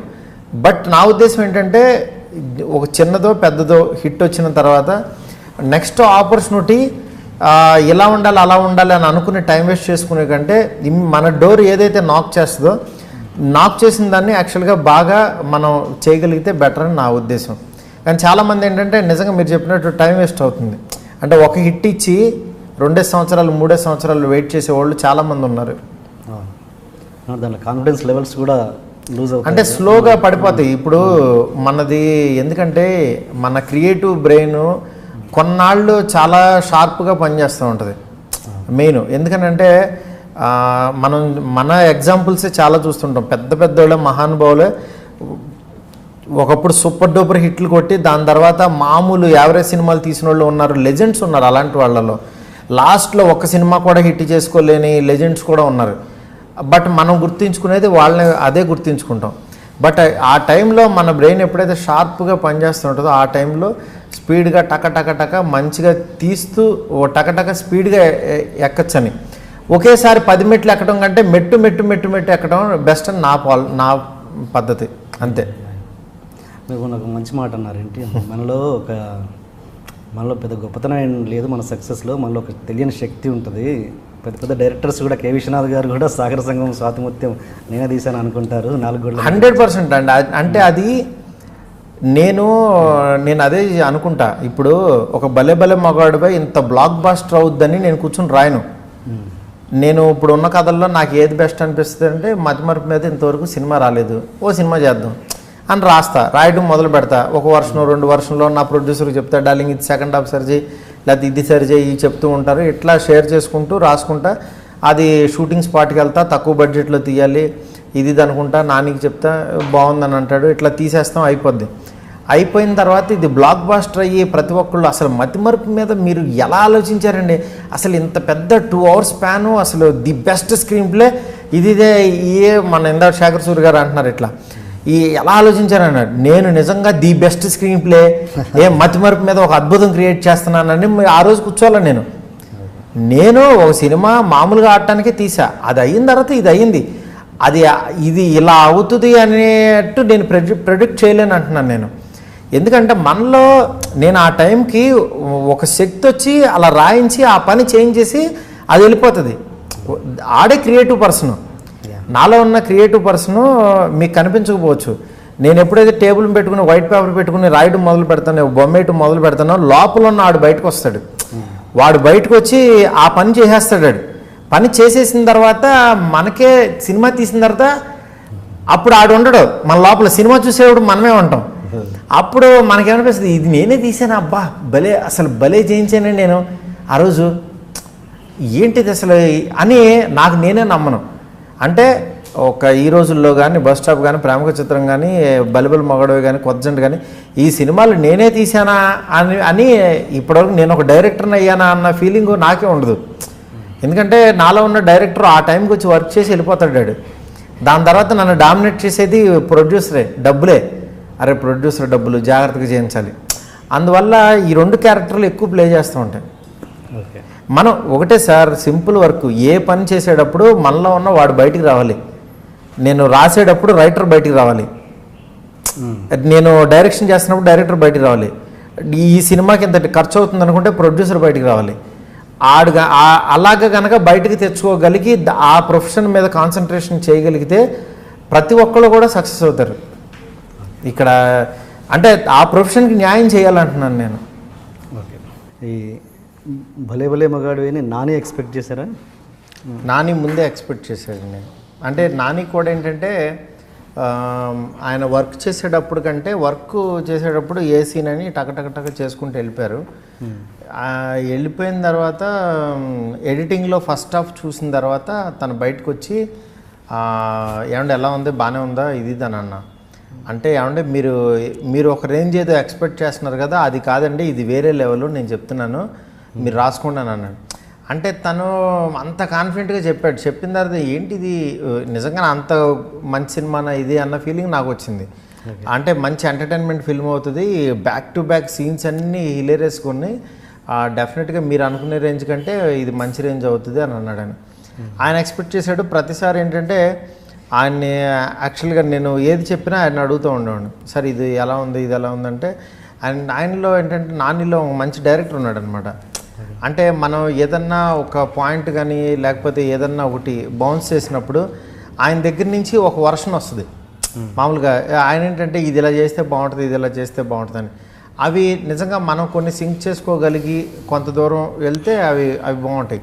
మళ్ళీ ఆయనే చెప్తాడు అది కూడా, ఇది ఏమండి నేను వెళ్ళిపోతూ ఉంటా, ఒక్కోసారి మీరు ఎక్కడ కావాలో అక్కడ కట్ చేసేయండి, అవసరం లేకపోతే మీరు ఫోర్స్గా ఏం పెట్టద్దు అని చెప్పి అంటారనమాట. నాని వెన్నెల కిషోర్కి కూడా అంత కోఆర్డినేషను. నేను మామూలుగా సీన్ పేపర్ ఇచ్చేసిన తర్వాత నా సీన్ పేపర్ ఎలా ఉంటుందంటే డైలాగులు లాగా ఉండదు, అంటే పంచ్ డైలాగులు అవి ఉండవు నా సినిమాలో. నేను మామూలుగా ఒక ప్యాటర్న్లో రాసుకున్న తర్వాత దాన్ని నేను ఎక్స్ప్లెయిన్ చేసిన తర్వాత ఓహో ఇతను ఈ టైమింగ్ అనుకుంటున్నాడా ఓకే అని వాళ్ళు దాన్ని ఇంకొంచెం నెక్స్ట్ లెవెల్కి తీసుకెళ్ళడానికి ట్రై చేసేవాళ్ళు అనమాట. అట్లా బలబల మగాడివే అలా అంత ఇదిగా రావడానికి కారణం నాని. అంటే నా స్క్రిప్ట్ని నెక్స్ట్ లెవెల్కి తీసుకెళ్ళి ఆర్టిస్టులు రావడంతో నాకు అది బాగా ఇదైందనమాట. మీరు ప్రతి సినిమాని సెట్లోకి వెళ్ళి రాయడమే ఎక్కువ ఉంటుంది కదా? అంటే నేను చేసి అలా ఏమి ఉంటుంది. ఫస్ట్ అసలు ముందు ఒక వర్షన్ రాసేసుకుంటా. ప్రేమ కథా చిత్రం మాత్రం నేనేంటంటే సరదాగా ఊరికే ఏదో పాప్కార్న్ సినిమాలాగా చేశాను. అది ఓకే, అది సీరియస్గా తీయని సీరియస్ సినిమా అది. అంటే ఫస్ట్ నలుగురిని పెట్టి తీసేయాలి, ఏం చేద్దాం, ఒక పని చేద్దాం, ఒక నలుగురు కలిసి సూసైడ్ చేసుకోవడానికి ఒక చోటకు బయలుదేరారు అని ఒక పాయింట్ తీసుకుని వాళ్ళకి కోరికలు ఎలా ఉంటాయి అని సీన్ ఆర్డర్ రాసుకేసుకోవడం. అది మాత్రం షూటింగ్ స్పాట్లోకి వెళ్ళి సీన్ పేపర్ రాసి చదివినిపించేవాడిని, అక్కడ వాళ్ళు చేసేసేవాళ్ళు అనమాట. అది అనుకోకుండా చేసింది. నా టేబుల్ మీద ఒక 6 times 5 times స్క్రీన్ ప్లేలు వెనక్కి ముందుకి మార్చుకుని చేసిన సినిమా అది. ఓకే, అదే ఇది మామూలుగా ఒక చిన్న బాగా విపరీతంగా సేవ్ చేసే మనిషికి సడన్గా ఒక కొన్ని కోట్ల డబ్బులు ఇచ్చేసి ఖర్చు పెట్టడం అంటే కొంచెం కష్టంగా ఉంటుంది మనసుకి, మామూలుగా మనిషి వ్యక్తిత్వం. అలాంటి చిన్న చిన్న సినిమాలు తీసుకుంటూ వెళ్ళి ఒక భారీ బడ్జెట్ సినిమా ఇచ్చేసరికి అక్కడ ఏదైనా తేడా వస్తుందా మైండ్ సెట్లో? అలా ఏం ఉండదండి. ఇప్పుడు ఒకటే, నా జేబులో డబ్బులు బట్టి నేను ప్రిపేర్ అవ్వాలి. నేను ఇప్పుడు ఒక షోరూంలోకి వెళ్ళడానికే ఆలోచించాను అనుకోండి, అది భయం అవుతుంది. నా దగ్గర డబ్బులు ఉన్నాయి అనుకోండి, ఆ షోరూంలో ఏం కొనాలి, ఏం కొంటే అది దాని వాల్యూ అనేది క్లారిటీ నాకు ఉండాలంటున్నాను నేను. ఓకే, అంటే ఇప్పుడు ఇంత బడ్జెట్ ఇచ్చారు అంటే ఒక 50 crores బడ్జెట్ ఇచ్చారు, 50 crores తీయంటే నేను ఎలా ఆలోచిస్తాను, ₹1 సినిమా తీసినప్పుడు అది 2-3 కోట్ల సినిమాలాగా చూపించా. ఒక 5 కోట్ల సినిమా అంటే ఇది ఒక 10 కోట్ల సినిమాలాగా చూపించా. ఇప్పుడు 50 కోట్లు ఇచ్చారంటే దీన్ని 100 కోట్ల సినిమాలాగా ఎలా చూపించాలని ఆలోచిస్తా. Okay okay. అప్పుడు నాకేమవుతుందంటే ఇది అసలు 100 కోట్లు పెట్టి తీసి సినిమా తీసారా అన్నట్టు వీళ్ళు ఆలోచిస్తుంటే లేదు 50లోనే తీసామని చెప్పుకోవడానికి నేను ఇష్టపడతా. Okay okay. ఎందుకంటే పెట్టే ప్రతి ఖర్చు కూడా స్క్రీన్ మీద ఎప్పుడైతే కనపడుతూ ఉంటుందో ఆటోమేటిక్గా ఇది వస్తుంది దానికి. ఇవాళ మీరు బాహుబలి మనం చూస్తే మనకి ఎలా అనిపిస్తుంది, 1000 కోట్లు ఖర్చు పెట్టారంటే నమ్ముతాం. అంటే వాళ్ళు ఎంత ఖర్చు పెట్టారన్నది పక్కన పెట్టండి, బట్ మనం బిలీవ్ చేస్తాం అంటున్నా. అంటే మనకు అంత స్పాను, మనం చూడని ఒక రాజ్యం చూడటం, మనం చూడని యుద్ధాలు చూపించడం, ఇలా మనం చూడని ఒక ప్రపంచానికి తీసుకెళ్ళటం అనేది దానికి అంత ఖర్చు అవుతుందని మనం బిలీవ్ చేస్తాం. అలాంటి సినిమా కోసం ఒక 1000 రూపాయలైనా సరే ఖర్చు పెడతాం. అలాంటి సినిమా 1500 టికెట్ అయినా సరే కొనుక్కుని వెళ్తాం, బాహుబలికి కదా ఇచ్చేదని. అవును, అంటే మనం మనస్ఫూర్తిగా ఇస్తాం అంటున్నా డబ్బులు. అవును, అది అంటే నేను అన్నది ఎందుకంటే ఇప్పుడు చిన్న సినిమాలతో స్టార్ట్ అయిన వాళ్ళు డైరెక్టర్స్ సడన్గా ఒక పెద్ద సినిమా వచ్చేసరికి రేషియో తీసుకుంటే ఫ్లాప్సే ఎక్కువ ఉన్నాయి. అంటే చిన్న సినిమాలతో సక్సెస్లు ఎక్కువ వచ్చాయి, పెద్ద స్టార్స్తో తీసేసరికి సపోజ్ పాతలో ఎస్వి కృష్ణారెడ్డి గారు మీడియం రేంజ్ హీరోలతోటి చిన్న హీరోలతో స్టార్ట్ చేశారు. ఆయన కూడా పెద్ద హీరోలతో బాలకృష్ణ గారితో నాగార్జున గారితో తీసేసరికి మళ్ళీ అతని అంత సక్సెస్ఫుల్ అయిపోయారు. మీ విషయంలో కూడా అదే జరిగింది. ఒక చిన్న సినిమాలతోటి ఒక మీడియం నాని మీరు భలే భలే మొగడే రాకముందు ఆయన ఒక మామూలు హీరోనే, అంత స్టార్డం లేదు. ఎప్పుడైతే వెంకటేష్ గారితో తీశారో బాబు బంగారం అది అనుకున్నంత సక్సెస్ కాలేదు. ఎక్కడ తేడా వస్తుంది? తేడా అంటే ఇక్కడ ఒకటేనండి, ఇప్పుడు ఒక హీరోని ఆలోచించుకుంటాం కదా, ఆ హీరోకి ఒక కథ వేసుకుంటాం కదా. అంటే సర్కమ్స్టెన్సెస్ అన్నీ కూడా కొన్ని రిజిడ్ అయిపోతాయి.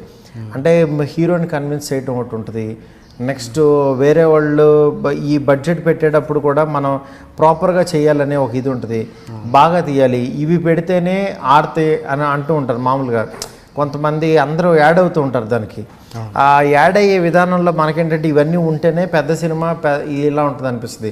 ఈ చిన్న సినిమాలు తీసే వాళ్ళకి ఏంటంటే ఒక తెలియని ఇన్సెక్యూర్ అయిపోతుంది. ఇది ఇన్సెక్యూర్ అయిపోతాం, పెద్ద సినిమా అంటే ఇవన్నీ పెట్టాలనుకుంటా, పెడితేనే అది ఎక్కువ మంది కొంటారేమో, ఇలాంటి తెలియని ఒక ఇన్సెక్యూర్డ్లోకి వెళ్ళి సినిమా చేస్తే అది యావరేజ్ అవుతుంది. యాక్చువల్గా బాబు బంగారం 100% అది ప్రాఫిటబుల్. ఈ వీళ్ళకి కానీ ప్రొడ్యూసర్ కానీ డిస్ట్రిబ్యూటర్స్ కానీ అందరికీ హ్యాపీ అది సినిమా. బట్ యాక్చువల్గా ఏంటంటే నా దగ్గర నుంచి భలే భలే మగాడవై తర్వాత ఎక్స్పెక్ట్ చేసిన సినిమా కాదు అది. మీరు ఇదే యాక్చువల్గా భలే భలే మగాడవైకి ముందు బాబు బంగారం అనుకోండి, అబ్బా పెద్ద హీరోని భలే తీసాడే కమర్షియల్గా అంటారు. అంటే ఇక్కడ ఎక్స్పెక్ట్ చేసిన రేంజ్ రాలేదు అంతే. అంటే మారుతి దగ్గర నుంచి ఇందులో మతిమరిపేశాడు, ఇందులో ఏదన్నా ఇంకా కొత్తగా ఏదన్నా వేసుంటాడేమో అని అంటే అది కమర్షియల్గా ఉంది సినిమా. అంటే అది కొన్ని ఎక్స్పెరిమెంట్లు చేయడానికి కొంత చేయలేం పెద్దవాళ్ళతో చేసేటప్పుడు. ఇప్పుడు నానితో తనకున్న ప్రీవియస్ ఇమేజ్ని బట్టి నేను ఒక ఇది చెప్పినా సరే నాని అన్నవాడు వచ్చేస్తాడు.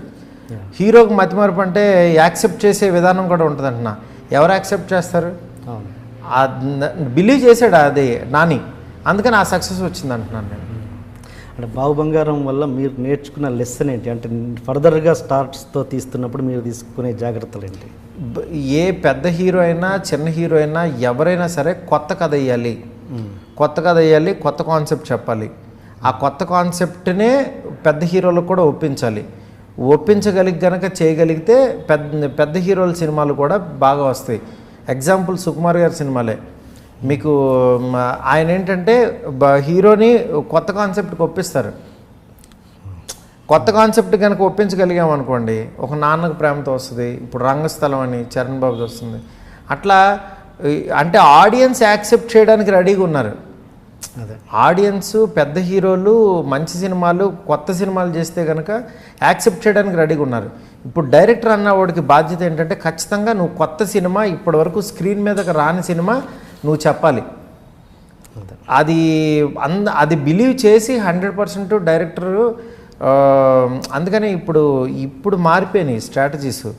ఇప్పుడు పెద్ద హీరోలు కూడా వీడు రెగ్యులర్ లాగా చెప్తుంటే రెగ్యులర్ లాగా ఇది ఉంటే కనుక ఇవన్నీ చేసాం కదా అనే ఫీలింగ్ వాళ్ళకే ఉంది.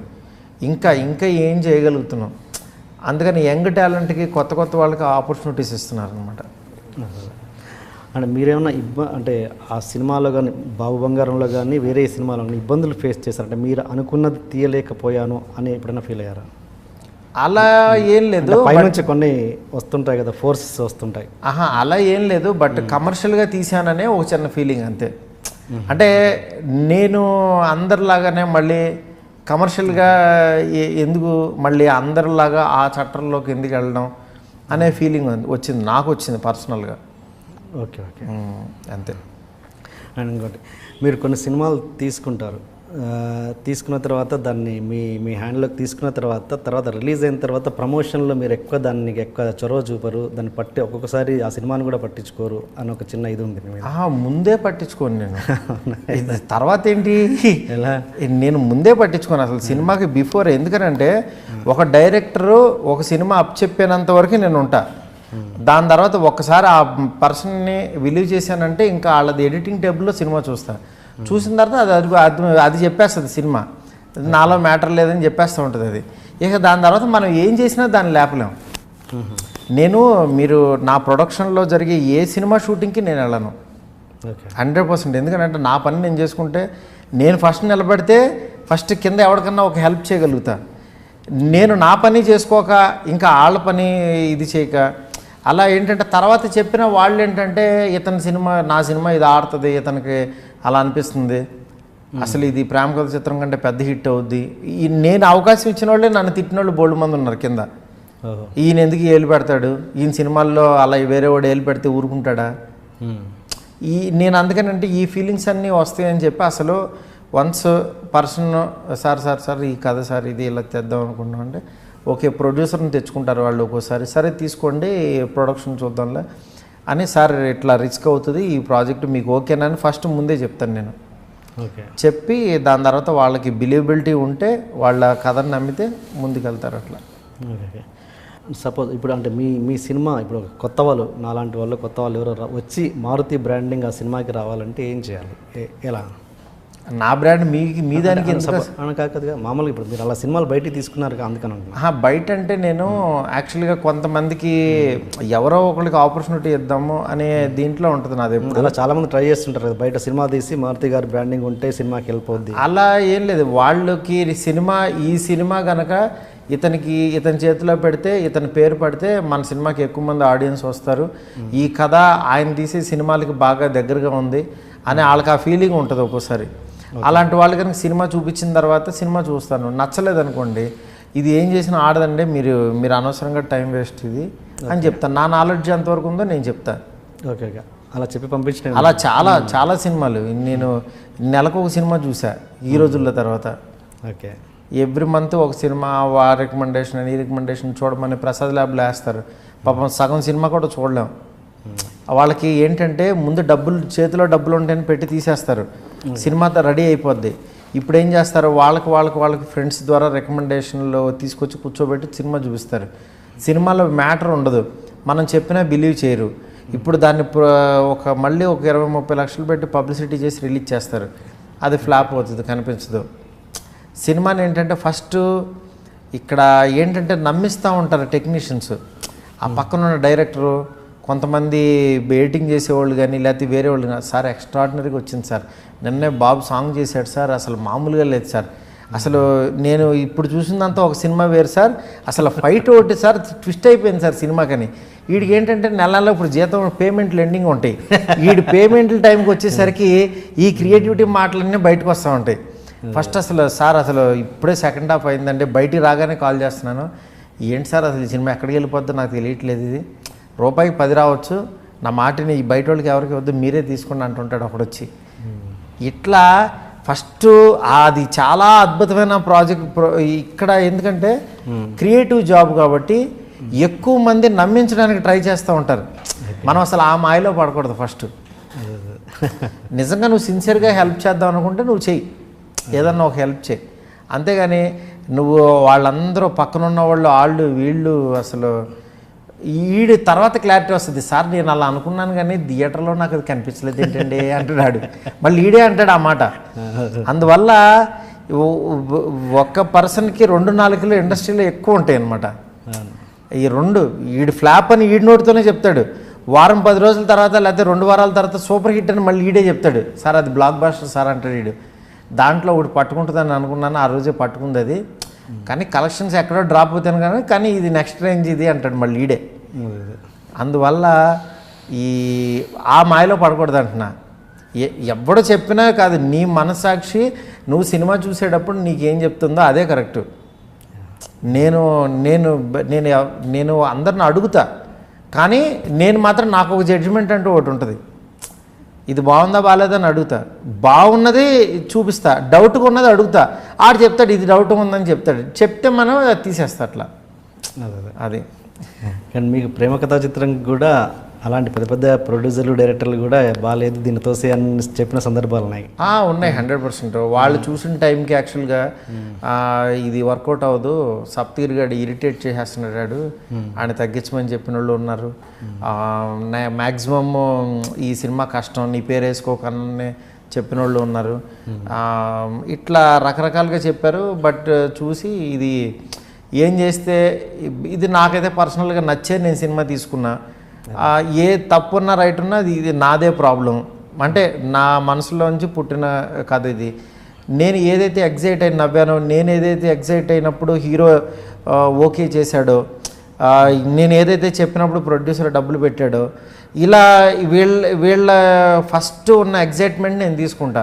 ఈ పాయింట్ బాగుందా బాగాలేదా అనేది నేను ఫస్ట్ మీకు ఐడియా చెప్పినప్పుడు ఫస్టే మీకు తెలిసిపోతుంది.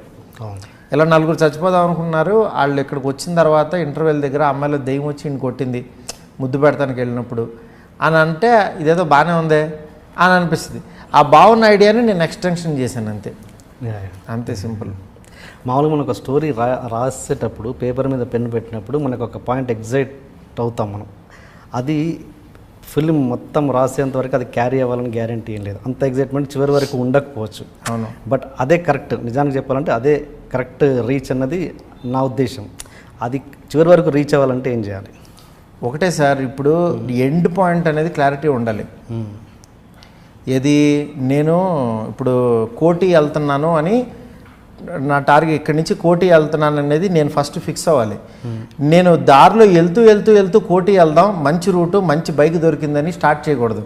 నువ్వు ఎట్నుంచో సందులోంచి ఎటో వెళ్ళిపోయి కోటికి వెళ్ళావు. అప్పుడు ఫస్ట్ అసలు నేను ఒక కథ స్టార్ట్ చేసేటప్పుడు ఒక మతిమరుపోడు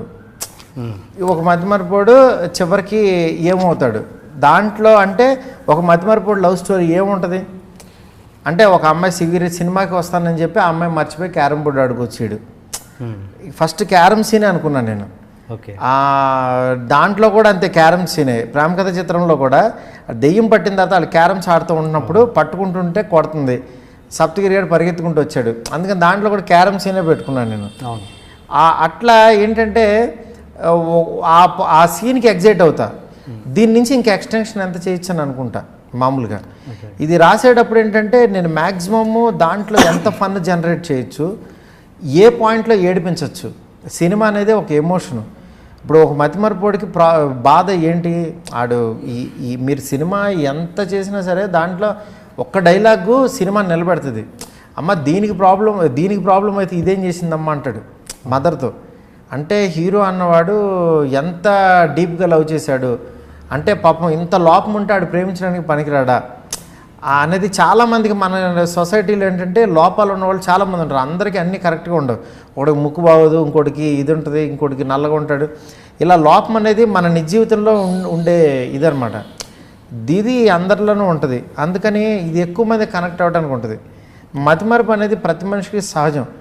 మనం మర్చిపోయి అవి పెద్ద ఇన్సిడెంట్లు అయిన సందర్భాలు వేరే ఉంటాయి. కాకపోతే సినిమా కాబట్టి కొంచెం ఎగ్జాగరేట్ చేసి నేను ఎంత ఫన్ అయితే చేయగలను అది చేశాను అనమాట. అంటే ఓకే, నేను అడిగింది ఏంటంటే సపోజ్ మనం పెట్టినప్పుడు ఎగ్జైట్ అవుతాం కదా, కొన్ని సీన్స్ ఎగ్జైట్ అవుతాము, అది దాని మీద మమకారం పోద్ది కదా. కొంత ట్రావెల్ చేశాక డిస్కషన్స్లో ఆ సీన్ మీద మనకి మమకారం పోద్ది. అంటే ఆ పాతబడిపోవడం వినడం వల్ల విని ఎక్కువసేపు వినడం వల్ల. అవునవును. అది తర్వాత ఎప్పుడైనా మీరు ఫీల్ అయిన సందర్భాలు ఉన్నాయా? అంటే అది నేను ఒక్కసారి కనుక ఫస్ట్ టైము ఒక సీన్ కనుక బలంగా ఉందనుకోండి, ఆ సీన్ అసలు మార్చను, లాక్ చేసేస్తారు. అది 100% ఆ సీను ఎక్కడో చోట ఎలాగోలా తెచ్చుకుంటా. ఎందుకంటే ఫస్ట్ వచ్చిన థాటే గొప్పది సార్. అదే అంటారు. మన ఫస్ట్ ఏదైతే ఒక ఐడియా పుడుతుందో ఐడియా చెప్పినప్పుడు అవతల వాళ్ళు కనుక ఎగ్జైట్ అవుతారో ఆ ఐడియా చాలా గొప్పది. దాన్ని గనక ఈ రోజుల్లో ఏమవుద్దంటే పక్కన ఉన్న వాళ్ళు మార్చేస్తూ ఉంటారు, వేరే వాళ్ళని పిలిస్తే మార్చేస్తూ ఉంటారు. ఫస్ట్ టైం ఉన్న ఎగ్జైట్మెంట్ స్లోగా డైల్యూట్ అయిపోయి అది ఇదైపోతూ ఉంటుంది. అందువల్ల ఫస్ట్ నువ్వు ఎంత వర్క్ చేయగలవో నువ్వు ఓన్గా వర్క్ చేసేయాలి. నీకు ఐడియా రాగానే ఫస్ట్ ఏం చేస్తారంటే రైటర్స్ని కూర్చోబెట్టేసుకుని మామూలుగా కొంతమంది డిస్కషన్ స్టార్ట్ చేసేస్తారు. అంటే ఐడియా పలచబడిపోతూ ఉంటుంది, నీ బ్రెయిన్లోంచి పుట్టట్లా, 10 మంది బ్రెయిన్లోంచి నువ్వు వేరుకుంటున్నావు. అప్పుడు ఏంటంటే దానికి తెలియని ఒక ఇది రాదు.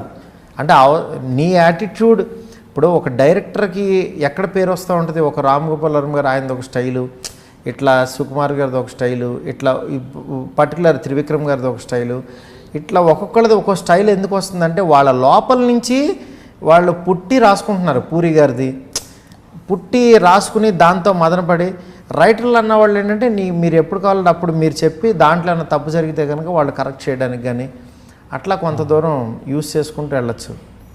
అందుకని ఫస్ట్ ఐడియాని ఎప్పుడు కూడా దాన్ని గౌరవించాలి. ఎస్ అంటే ఇంకో ఇండస్ట్రీలో ఒక చిన్న రూమర్ ఏంటంటే, అది ఎంతవరకు నిజమో నాకు తెలియదు, మారుతి గారి దగ్గర గోస్ట్ రైటర్స్ విపరీతంగా ఉంటారు, అక్కడ నుంచి తీసుకుంటారు ఆయన. ఈవెన్ బల్లబల్లె మొగాడవాడు కూడా అతని కథ కాదు అన్నది కూడా ఒక వర్షన్ ఉంది. అది ఎంతవరకు నిజం? ఏమంటే ఎన్నిసార్లు ప్రూవ్ చేసుకుంటాం కాదు. ఇప్పుడు ఈ రోజుల్లోకి ఎవడో అన్నారు ఇట్లాగా మామూలుగా, అంటే నా గురించి తెలియదు కాబట్టి. ఇప్పుడు ఇంకో గోస్ట్ రైటర్ వచ్చాడా దేనికి, బస్ స్టాప్కి ఇంకో గోస్ట్ రైటర్ వచ్చాడా, పోనీ ప్రేమ కథ చిత్రం ఇంకో గోస్ట్ రైటర్ వచ్చాడా, దేనికన్నా బలబల మగడవేకి ఇంకో గోస్ట్ రైటర్ వచ్చాడా? ఈ గోస్ట్లు ఎంతమంది వస్తారంటున్నా మీకు. ఈ గోస్ట్లు అన్న వాళ్ళు పోనీ విడిగా పోనీ వెళ్ళిపోయి ఆడు తీయచ్చు కదా, ఆడో బలబల మగడో తీయచ్చు కదా, ఆడొక ఈ రోజుల్లో తీయచ్చు కదా. మారుతి అన్నవాడికి ఎందుకు వస్తుంది ఆ గోస్టు? నేను అది చెప్పేది. నేను ఈ గోస్ట్ రైటర్లో అసలు నా ఆఫీస్కి వస్తే తెలుస్తుంది, ఎందుకంటే నా 4 గోడల మధ్యన వేరే పర్సన్ అసలు ఎంట్రీనే ఉండదు. నేను ఏది నా దగ్గర ప్రొడక్షన్ చేసే సినిమాలకు మాత్రం ఆ రైటర్లు వేరే ఉంటారు. ఆ కాన్సెప్ట్ని ఇలా డెవలప్ చేయమని వాళ్ళకి చెప్తాను, కానీ అసలు పొరపాటున నా స్క్రిప్ట్లో వేరే పర్సన్ పెన్సిల్ పెట్టింది ఇప్పటివరకు లేదు. ఓన్లీ బాబు బంగారంకి మాత్రం డార్లింగ్ స్వామి అని ఆయన మొత్తం కథకి మాటలకి తను కూర్చున్నాడు. ఇంకా అసలు ఇంతవరకు ఎవరో కూడా అసలు ఏలు పెట్టల వేరే ఏ సినిమాకి కూడా. అంటే ఎందుకనంటే నేను అలా పెట్టని రోజు ఏంటంటే ఒరిజినాలిటీ పోద్దని నా భయం. మీరు చూడండి, ఈ 5 సినిమాలు మీకు ఒకలాగానే ఉంటాయి డైలాగ్ వర్షను. నేను పెద్ద డైలాగ్ రైటర్ని కాదు, నేనేంటంటే ఇన్స్పైర్ అయ్యి నేను దేనికైతే ఎగ్జైట్ అవుతున్నానో ఆ డైలాగ్లే రాసుకుంటా. నేను చాలా క్యాజువల్గా దేనికైతే నవ్వుతూ ఉంటారో అవే రాసుకుంటా. ఓకే, అంతే. అంటే ఎట్లా మీ వర్కింగ్ స్టైల్ ఎలా ఉంటుంది, అంటే మీ థాట్ ఎక్కడి నుంచి ఎలా పుడతాయి, అంటే మీ లైఫ్? నేను మ్యాక్సిమం ఒకటేనండి, నేను ఎక్కువ జోవియల్గా ఉండాలనుకుంటా. అంటే ఒక్కొక్క మనిషిది ఒక్కొక్క నేచర్. అంటే నేను డైరెక్టర్లో అబ్జర్వ్ చేసింది అది. అంటే ఒక్కొక్క దానికి ఎవరు దేనికి రెస్పాండ్ అవుతూ ఉంటారు. మామూలుగా నేను ఇప్పుడు బాహుబలి ఆడియో ఫంక్షన్లో కీరవాణి గారు యాక్చువల్గా రాజమౌళి గారికి మా నంది అని ఇట్లా ఒకటి ఆయన మీద ప్రైజ్ చేస్తూ ఆయన్ని పొగుడుతూ ఒకటి ఇది చేశారు. చేస్తే ఆయన పైన స్టేజ్ మీదకి ఎక్కి ఎమోషనల్ అయ్యి కళ్ళల్లో నీళ్ళు తిరిగినాయి. నీళ్ళు తిరిగి ఆయనకి కిందకు వచ్చేసారు మామూలుగా. అంటే ఆయన హీజ్ ఏ ఎమోషనల్ గై. ఆయనకి ఏంటంటే ఒక ఎమోషన్ చూసి కానీ ఆయన బిలీవ్ చేసేది దాన్ని, అంటే ఒక పెయిన్ని బిలీవ్ చేస్తారు ఆయన. ఆయన లోపల అది ఉంది కాబట్టి పైకి ఎక్కినప్పుడు ఆయన ఎమోషనల్గా ఫీల్ అయ్యి కళ్ళల్లో నీళ్ళు తిరిగి నడుచుకుంటూ వచ్చారు. కింద వాళ్ళకి కూడా కళ్ళల్లో నీళ్ళు తిరిగి, అంటే ఆడియన్స్ లాగా మనకు కూడా. అదే కనుక నేను ఆయన ప్లేస్లో మామూలుగా వెళ్ళి నన్ను పొగుడితే ఇలా బాబాయ్ బాబాయ్ నువ్వు ఆపు, ఇది ఇదంతా ఏంటి బాబాయ్ నువ్వు బలవాడు ఇవన్నీ సార్ ఇవన్నీ నమ్మకండి సార్ ఇవన్నీ ఇలాగే పొగుడుతుంటాడు ఈయన అంటాను నేను. అంటే దట్ ఈజ్ మై నేచర్. నేను కామెడీ చేసేస్తాను దాన్ని, ఆ ఇష్యూని. అంటే ఇక్కడ నేను చూసే కోణం అది. అంటే నా నేచరు. ఇప్పుడు ఒక చావు దగ్గరికి వెళ్ళాను, మామూలుగా ఎక్కువసేపు సింపతిగా నేను ఉండలేను అక్కడ. ఓకే, ఆ పక్కకు వచ్చి ఎన్నింటికి నేనైతే 10 నిమిషాల్లో జంప్ అంటా నేను. ఓకే, అంటే బాగా మనకి కావాల్సిన వాళ్ళు అయితే ఇంకా పెయిన్ ఎక్కువ ఉంటే మనం ఉంటామేమో, కానీ కొంచెం దూరంగా ఉండేది అంటే ఎప్పుడు జరిగింది ఎలా జరిగిందని 2 నిమిషాలు అలా ఇదయ్యి దాని తర్వాత ఏంటి ఆఫీస్ ఎన్నింటికి నీది అంటాం, నెక్స్ట్ టాపిక్కి వెళ్ళిపోతాం. ఎందుకంటే ఇది అయిపోయింది కదని. అంటే నేను ఎక్కువ సీరియస్నెస్ ఎక్కువ ఎమోషన్ని తీసుకోలేను నేను, నా బ్రెయిన్. అంటే నేను చిన్నప్పటి నుంచి డబ్బులు లేనప్పుడు పెరిగిన కష్టాలన్నీ చూసిన, ఆ కష్టంలో కూడా ఎంజాయ్ చేసినాను నేను. అందుకని నేను కష్టాలు పడి ఆ రోజుల్లో నేను ఎప్పటికైనా ఇది అవుతాను, నేనేంటో చూపిస్తాను, అది ఎప్పుడూ లేదు. మనం కింద స్థాయిలో అరటిపళ్ళు అమ్మేటప్పుడు ఎంజాయ్ చేశాను, దాని తర్వాత అన్నీ ఏం చేశాను, 2 రూపాయలకి జిలేబీ కొనుక్కుని తినేటప్పుడు ఎంజాయ్ చేశాను, కొనుక్కుని తింటూ ఇప్పుడు ఎంజాయ్ చేస్తున్నా. గోకుల్ థియేటర్ బయట టికెట్ల కోసం వెయిట్ చేసిన రోజు ఎంజాయ్ చేశాను. ఒక కండి కొనుక్కుని ఎప్పుడు వాడు థియేటర్ ఓపెన్ చేస్తాడని బయట కూర్చునే సందర్భాలు ఎంజాయ్ చేశాను. అందుకని నేనేంటంటే దీన్ని ఎక్కువ ఫన్ చేసుకుంటూ ఉండే. ఎరా నీకు ఇది ఈ విషయంలో కూడా సీరియస్నెస్ ఉండదు ఏంట్రా అంటూ ఉంటారు కొంతమంది మా ఫ్రెండ్స్. బట్ సినిమాకి ఏంటంటే పెయిన్ అనేది ఇంపార్టెంట్. అందుకనే ఒక్కొక్క డైరెక్టర్కి ఏదేది స్ట్రాంగ్ ఉందో నేను ఇప్పుడు ఒక పెద్ద ఎమోషనల్ ఇది నేను చెప్తే కనుక ఊరుకోవా, నువ్వేం చెప్పదలుచుకున్నావు, నువ్వేం స్ట్రాంగ్ అది చెప్పమంటారు నన్ను. అంటే నా బాడీ లాంగ్వేజ్ అది, నేను ఆ నక్షత్రంలో పుట్టా, మనం ఏం చేయలేము దానికి. బట్ అలాంటి మెంటాలిటీ ఉన్న మారుతి గారు ఆ డైనింగ్ టేబుల్స్, అలాంటి వ్యక్తి ఒక డైనింగ్ టేబుల్ సీన్ భలే భలే మొగడవేలు నాని సీన్ అలాంటిది ఎలా తీయగలరు? పెయిన్ నాకు ఇష్టం, సెంటిమెంట్ సీన్స్. నేను చూసిన సినిమాలన్నీ కూడా నాకు ఏవి మన కె విశ్వనాథ్ గారి దాంట్లో ఎమోషన్ సీన్స్ కానీ నేను పర్టికులర్గా ఎమోషన్ సీన్స్ ఎక్కువ చూస్తాను, నాకు ఇష్టం. అంటే నేను ఇష్టపడటం వేరు, నేను చూడటానికి కానీ అది అబ్బా భలే పెయిన్ తీసుకొచ్చారు, కళ్ళల్లో నీళ్ళు తిప్పారు అని కొన్ని సీన్లు నేను యూట్యూబ్లో ఎప్పటికప్పుడు నేను ఏదన్నా ఒక ఎమోషనల్ సీన్ అనుకున్నప్పుడు నేను అవి చూసి ఇన్స్పైర్ అవుతుంటా. అలాగా చాలా మంచి. ఇప్పుడు జంధ్యాల గారు కామెడీ ఎంత బాగా రాసేవాళ్ళు, సెంటిమెంట్ కూడా అంత బాగా రాసేవాళ్ళు. త్రివిక్రమ్ గారు కామెడీ ఎంత బాగా రాస్తారో మీకు అట్లాగే ఏడిపించే టైంలో ఆయన ఏడిపించేస్తారు. ఈ కామెడీ బాగా రాసేవాళ్ళు ఎప్పుడు కూడా ఎమోషన్ కూడా అంత బాగా పండిస్తారు. నేను లక్కీగా నేను ఆ కోవలోనే ఉన్నానని హ్యాపీగా ఫీల్ అవుతాను. సరే, ఇంతకుముందు అన్నారు మీరు సినిమా చేసాక వదిలేస్తాను, ఎడిటింగ్ టేబుల్ దగ్గర వాళ్ళకి అంత వదిలేస్తాను, సినిమా విషయం లేదని అక్కడే అర్థమైపోతుంది, ఇంకా దాని గురించి పట్టించుకున్నాను. విషయం లేని సినిమాకే కదా కావాల్సింది ప్రమోషన్. అంటే మీరు ఒకటే గుర్తుపెట్టుకోండి, విషయం లేని సినిమాకి ఎంత ప్రమోట్ చేసినా సరే జనం చూడరండి. మనం 100 సార్లు అరిచి ఇది సూపర్ హిట్ అంటే అది నమ్మరు. ఎందుకనంటే ఏంటి, వీడి మీద మనకు నమ్మకం ఉంది, వీడు మంచి సినిమాలు తీస్తాడని. వీడు ఎందుకు ఇట్లా ప్రమోషన్ చేస్తున్నాడు, దీన్ని అనవసరంగా, దీంట్లో అసలు విషయం లేదు కానీ ఆడి తిడతాడు. అసలు డౌట్ అప్పుడు వస్తుంది.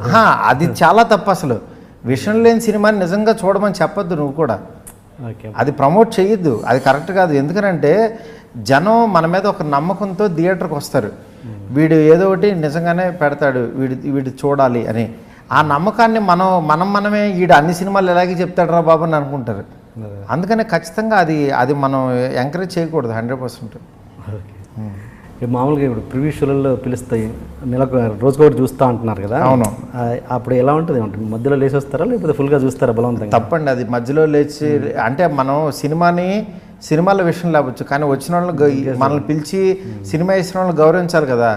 నేనేమి పెద్ద జడ్జినేం కాదు, నేను కూర్చుని సినిమా బాగాలేదా ఆపేయండి, ఏ ప్రొజెక్టర్ కార్డ్ యూ అవుట్ అని నేను చెప్పడానికి నేను ఎవరిని సార్, ఇండస్ట్రీలో అందరితో పాటు నేను ఒకడిని. నేను అంత సీన్ లాగలేదు, నేను నా కెపాసిటీ, నా గ్రౌండ్ రియాలిటీ నాకు తెలుసు. వాళ్ళు నాకు వచ్చిన సక్సెస్ని గౌరవిస్తూ నాకు ఒక సినిమా చూపించినప్పుడు బాగోపోతే కనుక వాళ్ళని నెక్స్ట్ డే ఆఫీస్కి పిలిచి ఒక 1 అవర్ వాళ్ళకి మంచిగా చెప్తా, సార్ మీరు ఈ ప్రాబ్లంలో ఉన్నారు, దీని నుంచి బయటికి రావాలంటే కనుక ఇలా రండి, దాంట్లో ఇవి ప్రాబ్లమ్స్ ఉన్నాయి, అవి కనుక తీసేసేయండి, పోనీ అట్లీస్ట్ దీన్ని కనుక బిజినెస్ చేయాలంటే కనుక అవన్నీ తీసి డిస్ట్రిబ్యూటర్ని పిలిచి ఒక షో వేయండి, మీరు అనుకున్నంత మీరు పెట్టినంత డబ్బులు వాళ్ళు ఎవరు అయినా సరే మీరు ప్రిపేర్ అయ్యి ఎంత వస్తే అంత బయటికి రిలీజ్ చేయండి సినిమాని. ఈ సినిమాని మీరు ఎక్కువ ఊహించుకుని మీరు ఇంకా ప్రమోషన్ అప్పులు చేసి ఇంకా మునిగిపోవద్దు అని మ్యాక్సిమం నా శాయశక్తిలో కాపాడటానికి ట్రై చేస్తా. వాళ్ళకి ఇవి ఎవరో చెప్పరు. ఫస్ట్ సినిమా చూసిన తర్వాత వచ్చి షేక్ హ్యాండ్ ఇచ్చి ఏం తీసేవరా బాబాయ్ అని గట్టిగా హగ్ చేసుకుని అసలు ఆడిని ఒక ట్రిప్లో పెడతారు. ఏంటి అందరూ ఇంత అద్భుతంగా చెప్తున్నట్టు ఈడేంటి ఇలా చెప్తాడు అని అనుకోవచ్చు. బట్ రియాలిటీ అనేది అది తర్వాత ఇది వెళ్తుంది. నేను అరవింద్ గారి దగ్గర నుంచి నేర్చుకున్నది అదే. అరవింద్ గారు డైరెక్ట్గా బాగున్నా బాగోపోయినా స్పాట్లో జడ్జిమెంటు. మీరు వెళ్ళి కథ చెప్పిన తర్వాత నాకు ఎక్కలేదురా ఇది సెకండ్ హాఫ్, వెళ్ళిపోయిన తర్వాత ఇదని అదని. అరవింద్ గారి దగ్గర అది ఉండదు. నాకు first half okay, second half నాకు నచ్చలేదు, లేదా లాస్ట్ క్లైమాక్స్ ఎక్కలేదు, లేకపోతే సినిమా చూసిన తర్వాత ఇది ఆడదు. ఇవి క్లారిటీగా, ఎందుకంటే ఇవి ల్యాగ్ చేయడం వల్ల, ఇది చెప్పడం వల్ల అవతోడు ఫస్ట్ హర్ట్ అవుతాడు, బట్ తర్వాత ఆయన చెప్పింది కరెక్ట్ అని నేర్చుకుంటాడు. అటు ఇమ్మీడియట్గా నా ఫ్రెండ్స్ నాకు ఇచ్చే జడ్జిమెంట్లు కూడా నేను ఎప్పుడైనా చెప్పినప్పుడు ఏదైనా చెప్పినప్పుడు ఇమ్మీడియట్గా స్ట్రైట్గా చెప్తారు, డార్లింగ్ ఆఫ్ డార్లింగ్ ఇదేం వర్కౌట్ అవ్వదు అంటారు. అట్లా చెప్పినప్పుడు నేను నేను ఇచ్చిన సక్సెస్లు ఏంటి, నువ్వెవడరా నాతో మాట్లాడటానికి అని అన్నాను. ఎందుకనంటే ఒక సినిమా ఎందుకు సక్సెస్ అయిందో నాకు తెలీదు, అది ఆడిందంటే ఆ టైంలో. మళ్ళీ ఇప్పుడు నేను ఫస్ట్ ఒక సినిమా తీస్తున్నాను, నాకు ఫస్ట్ మళ్ళీ అవకాశం వచ్చినట్టు ఇంకో సినిమా. ఇది ప్రతి సినిమా ఫస్ట్ సినిమానే సార్. అలా కూర్చుని మళ్ళీ దీనికి నేను ఎంత పని చేస్తున్నాను, దానికి ఎంత పని చేశాను, ఎంత కష్టపడితే ఆ సక్సెస్ వచ్చింది, దీనికి ఎందుకు నేను అంత కష్టపడట్లేదు అని నన్ను నేను క్వశ్చన్ చేసుకుంటూ ఉంటా.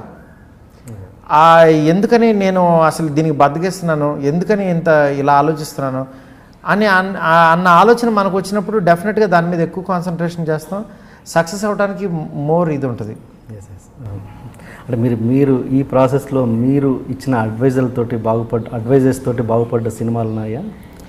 బాగుపడ్డ సినిమాలు అంటే అవి యాక్చువల్గా ఆల్రెడీ చచ్చిపోయిన తర్వాత వస్తాయి. ఇంకా బాగుపడి దానికి నీళ్ళు పోయండి, లేకపోతే మనమేం చెప్తాం, దాన్ని నీట్గా మేకప్ చేయండి, లేకపోతే షర్ట్ మార్చండి, మంచి బొట్టు పెట్టండి, జనానికి జస్ట్ శవమైనా సరే ఆడు బతుకున్నట్టుగా నమ్మించండి అని నేను ఇలా చెప్పలేను కదా.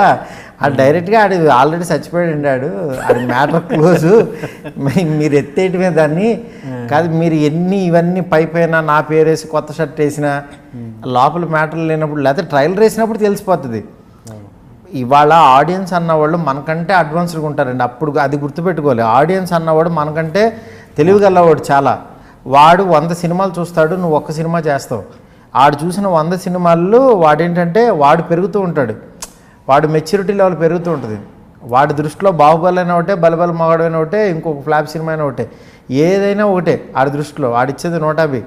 ఆడందుకని ఏంటంటే బట్ నీ రేంజ్లో నువ్వు ఎంత బాగా ఇస్తున్నావు, వాళ్ళ రేంజ్లో వాళ్ళు ఎంత బాగా ఇస్తున్నారు, నువ్వు కొత్తగా ఇస్తున్నావా లేకపోతే తీసిన సినిమాని తీస్తున్నావా, ఈజీగా చెప్తారు. ఇవాళ ఒక స్టూడెంట్ని మీరు సినిమా థియేటర్కి తీసుకురావడం అనేది ఇంపాసిబుల్. వాళ్ళకున్న అడ్వాన్స్డ్, మన పిల్లలతో మనం గంట సేపు సరిగ్గా మాట్లాడలేకపోతున్నాం. 4th క్లాస్ చదివే పిల్లోడితో, మా అబ్బాయితో, ఆడితో మాట్లాడితే ఆడి నాలెడ్జ్ ఎక్కడ ఉంది.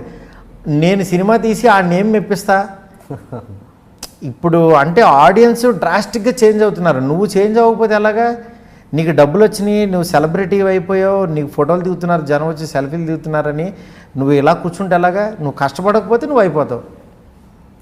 ఇదివరకు అంటే మీకు ఒక సినిమా హిట్ ఇచ్చిన తర్వాత వాడికి అవకాశాలు వస్తూనే ఉంటాయి. ఇప్పుడు అలా కాదు, నువ్వు ఒక్క సినిమా ఫ్లాప్, నెక్స్ట్ సినిమాకి నీకు మళ్ళీ చుక్కలు కనపడతాయి. చేసిన ఇప్పుడు కనిపించిన ప్రాజెక్టులన్నీ ఏమీ కనిపించవు, కనుమరుగైపోతాయి. నెక్స్ట్ చేద్దామమ్మా అంటారు, అంటే నువ్వు హిట్ ఎవరా చేద్దాం అనేది ఇండైరెక్ట్గా. నెక్స్ట్ చేద్దామమ్మా, దీని తర్వాత ఓటు పెట్టుకున్నాను, నువ్వు హిట్ ఇవ్వు అని మనకి ఇండైరెక్ట్గా చెప్తుంటారు. అందుకని మనం ఇక్కడ ఒక మంచి సక్సెస్ఫుల్ సినిమా తీయడానికి మనం కష్టపడి తీయాల్సింది అంతే. ఓకే, ఈ ఇమేజ్ వచ్చాక మారిపోద్ది అన్నారు కదా. మామూలుగా ఒక సక్సెస్ వచ్చాక ఎలా కొన్ని మన ఇంపార్టెన్స్లు మారిపోతుంటాయి, మన లైఫ్ స్టైల్ మారిపోతుంటుంది ఖచ్చితంగా. అప్పుడు ఎలాంటి వాటికి మనం ఇంపార్టెన్స్ ఇవ్వాలి, ఎలాంటి వాటికి మనం ప్రయారిటీ చూపించకూడదు అంటే మీ ఎక్స్పీరియన్స్ ప్రకారం? నా ఎక్స్పీరియన్స్లో ప్రయారిటీ అనేది మనకి ఏది అయితే అన్నం పెట్టిందో ఫస్ట్ దానికే ఇంపార్టెన్స్ ఇవ్వాలి. నాకు సినిమా వల్లే నాకు ఈ ఫేమ్ వచ్చింది, నాకు సినిమా వల్లే నన్ను నలుగురు గుర్తుపడుతున్నారు, ఒక సినిమా వల్లే నన్ను ఎంతమంది ఇది చేస్తున్నారు. అలాంటి సినిమాకి నేను ఎంత టైం కేటాయిస్తున్నా రోజుకి? ఒక సినిమా వల్లే నేను ఈ పొజిషన్లో ఉన్నాను, నా పిల్లలు, నా ఫ్యామిలీ ఎంతమంది బాగున్నారు. అలాంటి సినిమాకి నేను ఎంత రెస్పెక్ట్ ఇస్తున్నాను? ఏదో టైంలో గంట కూర్చుంటే చాలరా, ఊరికి నేస్తాను నేను పాయింట్ అనుకుంటే నువ్వు రెస్పెక్ట్ ఇవ్వట్లేదు దానికి. నేను అరగంట కూర్చుని 4 డైలాగులు రాశానంటే జనాలకు పండగ అని అనుకుంటే అయిపోయింది, మ్యాటర్ క్లోజ్. అంటే ఇక్కడ నువ్వు నీ సినిమాకి, నిన్ను నమ్మిన ప్రొడ్యూసర్కి, నిన్ను నమ్మిన ఆర్టిస్టులకి ఇంతమంది బాధ్యత నీ మీద ఉన్నప్పుడు దానికి ఎంత రెస్పెక్ట్ ఇస్తున్నావు అనేది నీలో ఉంటుంది. అది నువ్వు ఎప్పుడైతే ఈ సరౌండింగ్స్, ఈ కథ పుట్టాలంటే పలానా హోటల్కి వెళ్ళాలి, పలానా కేరళలో లేకపోతే ఆస్ట్రేలియా వెళ్ళి ఆ హోటల్ 7th ఫ్లోర్లోంచి వ్యూ ఉంటే అక్కడ లైట్గా ఫ్రూట్స్ తింటూ, అక్కడ పాయింట్ ఎందుకు పుడుతుంది నీకు? అక్కడ నీకు ఎంటర్టైన్మెంట్ వస్తుంది నీకు. అది తప్పు అంటున్నాను నేను. ఇవన్నీ ఉంటేనే పాయింట్ పుడుతుంది అనుకుంటే నువ్వు అసలు ఫస్ట్ సినిమా ఏ ఊళ్ళో ఉండి చేసావు, ఏ హోటల్కి వెళ్ళి చేసావు నువ్వు ఫస్ట్ సినిమా? ఏ కరీంనగర్లోనో ఎక్కడో మీ ఊళ్ళో కూర్చున్నప్పుడు పుట్టింది కదా, అప్పుడు లేని స్టార్ హోటల్ ఇప్పుడు ఎందుకు నీకు? నేను అదే చెప్తున్నాను. నేను ఇక్కడ ఇప్పుడు ఎందుకు అడుగుతున్నావు నువ్వు పలానా చోట రూమ్ ఏంటి అని? నేను అందుకని యాక్చువల్గా ఈ రియాలిటీలో అంటే ప్రొడ్యూసర్ డబ్బులు వాంటెడ్గా ఖర్చు పెట్టాలన్నా, నువ్వు ఈ డైరెక్టర్షిప్ ఎంజాయ్ చేయాలన్నా, లేకపోతే నువ్వు తినని ఫ్రూట్స్ తిందామనా, నువ్వు ఏం ఆశించి ఇంత ఖర్చు పెట్టిస్తున్నావు? అంటే ప్రొడ్యూసర్ ₹1 ఎక్స్ట్రా తినేస్తే నీకేమన్నా ఇది వస్తుందా? నేను అది చెప్పేది. ఆ సిన్సియారిటీ, ఆ రెస్పెక్ట్ అనేది కనుక నువ్వు ఇవ్వకపోతే తెలియకుండా నువ్వు గ్రాడ్యువల్గా కిందకి వెళ్ళిపోతూ ఉంటావు. ప్రొడ్యూసర్ అన్నవాడు సంతోషంతో ఇవ్వాలి. అరే నాకు ఇంత ఇచ్చావు, నువ్వు పలానా చోటుకి వెళ్ళు, నేను తీసుకెళ్తా రా నువ్వు అని అంటే ఆ ఎంజాయ్మెంట్ వేరు. నువ్వు సార్ స్టోరీ సిట్టింగు వాళ్ళని పిలిచి అక్కడ రూమ్ ఏంటి ఆస్ట్రేలియాలో, చూను దుబాయ్లో కంపోజ్ చేద్దాం, పైన టాప్ ఫ్లోర్లో కంపోజ్ చేద్దాం. మీకు కొంతమంది ఉన్నారు మీకు తెలీదు. సినిమా మంచి ట్యూన్ ఇవ్వాలంటే వీడి పాట ఆడికి ట్యూన్ వీడి ఇంట్లోనే వచ్చేస్తుంది. ఫస్ట్ వీడి ఇంట్లో ఈ 4 గదులు వచ్చేస్తుంది. వీడికి ఎంత ఈజీగా ట్యూన్ ఇచ్చేటువంటి నేను అని ఆలోచించుకుని అక్కడ దుబాయ్లో స్టార్ హోటల్ చెప్పారమ్మా అక్కడికి రూమ్ వేసేసేయండి అని వీడి ఫ్యామిలీతో దిగిపోయి ఆ 9 రోజులు ఎంజాయ్ చేసి 9వ రోజు నైట్ నిన్న రాత్రి ఒక ట్యూన్ వచ్చిందని ఈ రూమ్లో చేసిన ట్యూన్ ఆడికి అక్కడ వినిపిస్తాడు. సార్ నేను 10 రోజులు వేస్ట్ అయిపోతానని చాలా ఫీల్ అయ్యాను సార్, ఇంత అద్భుతమైన ట్యూన్ ఇస్తారనుకోలేదు లాస్ట్ డే. అవునరా ఇది పుట్టింది చెన్నైలో పలానా స్ట్రీట్లో కదా, ఒరిజినల్గా పుట్టింది బస్తీలో కదా, అది బాగుంటుంది ఎప్పుడు. ఈ ఎంజాయ్మెంట్ అయిపోయింది కదా, ఆడికి ఈ లోపు 50 లక్షలు వదిలేస్తాయి. ఆడికి వీడికి ఇచ్చిన 2 కోట్ల రెమ్యునేషన్కి వీడి ఖర్చులు చూస్తే 2 కోట్లు ఉంటాయి. ఇట్లాగా ఒక కసి తీర్చుకున్నట్టుగా వాంటెడ్గా అనుభవించాలని అనుభవిస్తున్నారు. అది తప్పేమో అని నా ఫీలింగ్ అంతే. మేబీ ఫ్యూచర్లో నేను అలా నాశనం అయిపోతే ఇంక నేనేం చేయలేను. కాకపోతే నేను ఏంటంటే ప్రొడ్యూసర్ స్థాయి నుంచి వచ్చాను కాబట్టి నేను ఆ హోటల్లోకి ఎంటర్ అయితేనే ఏం ఫ్రూట్స్ చెప్తే ఆడు ఎంత బిల్ వేస్తాడని భయం వేస్తూ ఉంటుంది నాకు. అంటే ఎందుకు ఇవన్నీ అవసరమా అనిపిస్తూ ఉంటుంది. బట్ కొన్ని సందర్భాల్లో లేదు, కొంచెం చేయాలంటే అలా కొంచెం ప్రైవసీగా చేయాలంటే చేయొచ్చు. ఇక బడ్జెట్ని బట్టి వచ్చిన డబ్బులు అనుభవిద్దామని.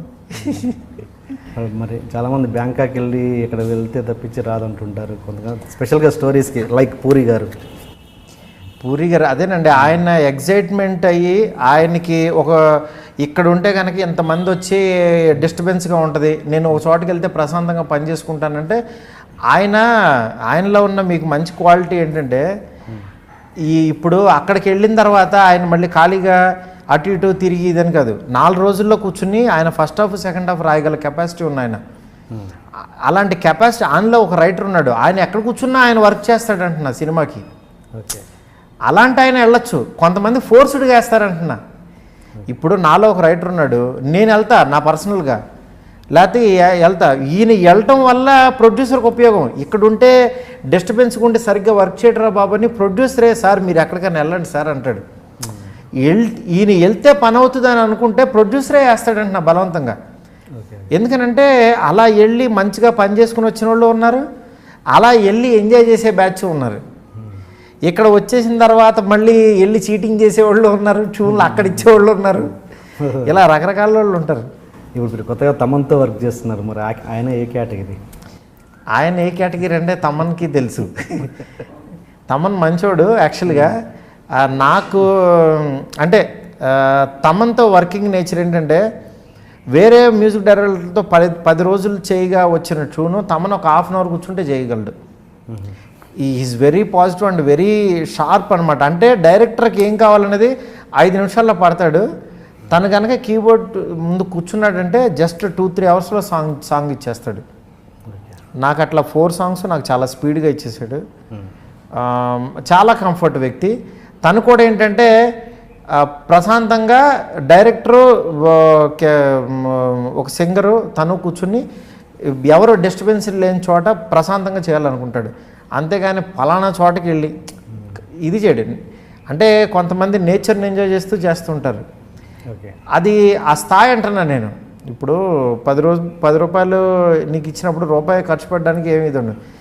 రూపాయలు నీకు ఇచ్చి మళ్ళీ 10 ఖర్చు పెట్టి ఇచ్చేవాడు. నేను చెప్పాను కదా, అమెరికాలో లాస్ వేగాస్లో పైన రూమ్ వేస్తే టాప్ రూమ్ ఇస్తే నీకు అద్భుతమైన ట్యూన్ ఇస్తా అన్నాడు అనుకో, ఇదేంట్రా బాబు ఈ ట్యూన్ ఇక్కడ ఇవ్వచ్చు కదా అనిపిస్తుంది.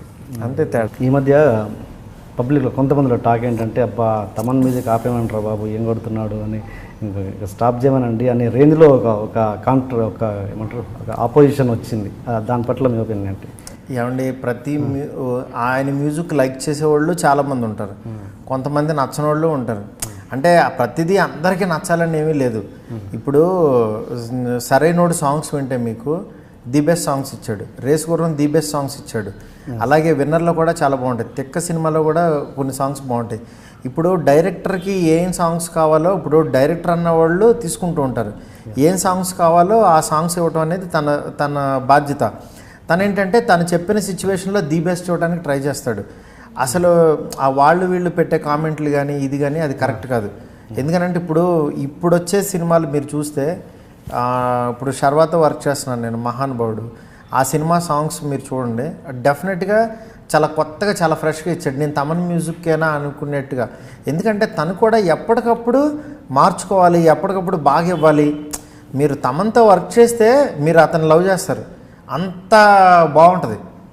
బట్ యాక్చువల్గా బయట నుంచి చూసేవాళ్ళు ఏంటంటే మేబీ ఆయన తమన్ దగ్గర నుంచి తీసుకునే సిచ్యువేషన్లో లేకుండా ఆ డైరెక్టర్కి నచ్చిన ట్యూన్లు రావటం వల్ల అది వేరే వాళ్ళు తిట్టుకుని అలా ఇది ఉంటుంది. ఇప్పుడు తమను ట్యూన్ ఇచ్చాడు, నీకు నచ్చలేదు డైరెక్టర్కి, నువ్వు చెప్పచ్చు కదా ఈ ట్యూన్ ఆడదు, ఇది వద్దు గురు, నాకు మంచి సాంగ్ ఇవ్వు, నాకు ఇలాంటి సాంగ్ కావాలి అలాంటి సాంగ్ కావాలని చెప్పచ్చు కదా. అంటే చెత్త సాంగ్ ఇచ్చి నిన్ను తీయమని చెప్తాడా? అది ఉండదు కదా. ఎప్పుడు నీకు ఒక 100 మంది క్రూ, అందరూ ప్రొడ్యూసర్ ఉంటాడు, డైరెక్టర్ ఉంటాడు, హీరో వింటారు, అందరూ విని ఒక సాంగ్ తమన్ దగ్గర నుంచి వచ్చిందంటే దాంట్లో అందరి ఇది ఉంటుంది, షేర్ ఉంటుంది. దాని గుడ్ ఆర్ బ్యాడ్ వాళ్ళు తీసుకోవాలి, నాట్ ఓన్లీ తమన్ అక్కడ. అదే. అండ్ మీరు మీ వల్ల బ్రేక్ వచ్చిన జీవన్ బాబు ఆయన ఎందుకు సడన్గా వదిలిపెట్టారు? వదిలిపెట్టడం కాదండి, ఎప్పుడైనా సరే ఇప్పుడు నేను కూడా ఎదుగుతూ నలుగురు టెక్నీషియన్స్తో పనిచేస్తూ ఉంటే నేను నేర్చుకుంటూ ఉంటాను. ఇప్పుడు నాకు చాలామంది ఇప్పుడు నేను మీతో ఫ్రెండ్షిప్ చేస్తూనే ఉంటాను, అంటే మీది నాది ఒకటే మైండ్ ఇది అవుతూ ఉంటుంది. అదే త్రివిక్రమ్ గారితో 10 రోజులు గడిపాను అనుకోండి, ఆయన దగ్గర నుంచి నేను కొంచెం నేర్చుకోవచ్చు. మనుషులు పెరిగే కొద్దీ నేర్చుకుంటూ ఉంటాను.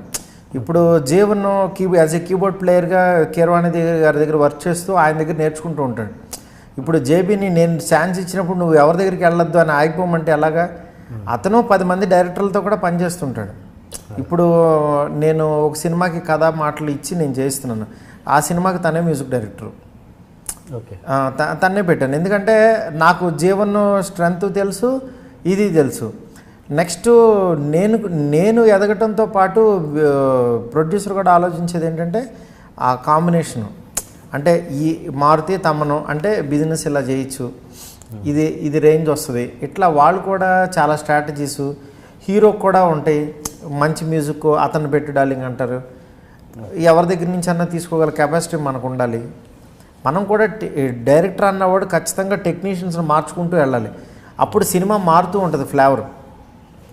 మీకు పూరి గారు శ్యామ్ కే నాయుడుది చాలా మంచి కాంబినేషను, మనం సూపర్ హిట్లు చూసాం. దాని తర్వాత శ్యామ్ కే నాయుడు గారిని వదిలి ఆయన వేరే కెమెరామెన్లతో వెళ్తున్నారు, వేరే మారుతూ ఉంది ప్యాటర్న్, మీకు ట్రెండీగా వస్తూ ఉంటుంది. అందువల్ల ఖచ్చితంగా డైరెక్టర్ అన్న వ్యక్తి మాత్రం సినిమాటోగ్రాఫర్ని, నెక్స్ట్ మ్యూజిక్ డైరెక్టర్ని, కొంతమంది టెక్నీషియన్స్ని మార్చుకుంటూ వెళ్తూ ఉండాలి.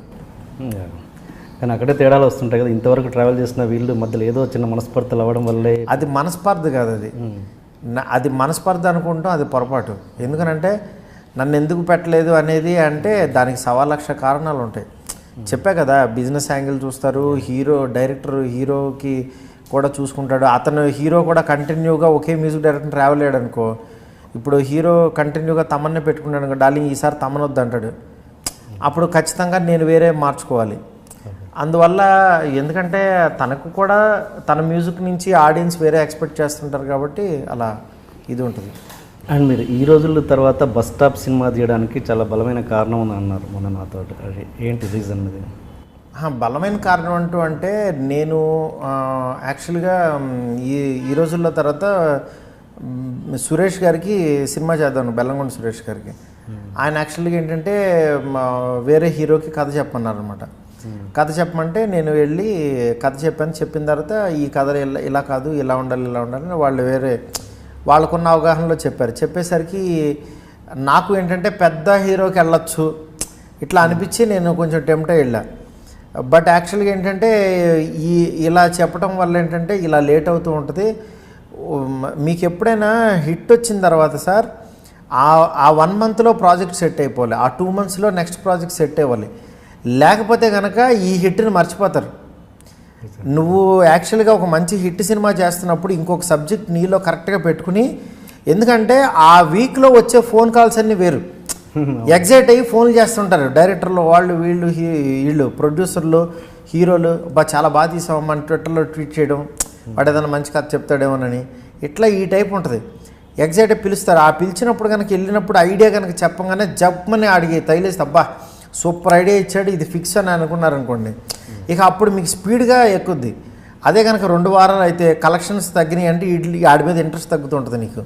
ఇక్కడ సార్ ఏమీ లేదు సార్ మండే నుంచి వర్షాలు పడుతున్నాయి సార్ అంటే వీడి మీద ఈ డైరెక్టర్ మీద ఇంట్రెస్ట్ తగ్గుతూ ఉంటుంది. ఇప్పుడు వీడు వచ్చినప్పుడు సెకండ్ హాఫ్ సరి చేయమ్మా, క్లైమాక్స్ బాగాలేదు, ఇంక ఇవన్నీ ఎత్తుతూ ఉంటాడు. ఇక అలా ఏమవుతుందంటే వీడి ప్రాజెక్ట్ ఇంకెక్కడానికి టైం పట్టేస్తూ ఉంటుంది. అందుకని నాకు ఈ హీరోలు అనేది పక్కన పెట్టి ఫస్ట్ నాకు సినిమా అనేది ఎంత పిచ్చి కాబట్టి సినిమా ఇమ్మీడియట్గా కెమెరా తీసుకుని సినిమాకి వెళ్ళిపోవాలి అనుకుని బస్ స్టాప్ సినిమా అంతకుముందు రాసుకున్నాను, తీసేద్దాం ముందు ఏదనుకుంటే అది అనుకున్నాం తీసేద్దాం అని చెప్పి తీసేసాను ఇమ్మీడియట్గా.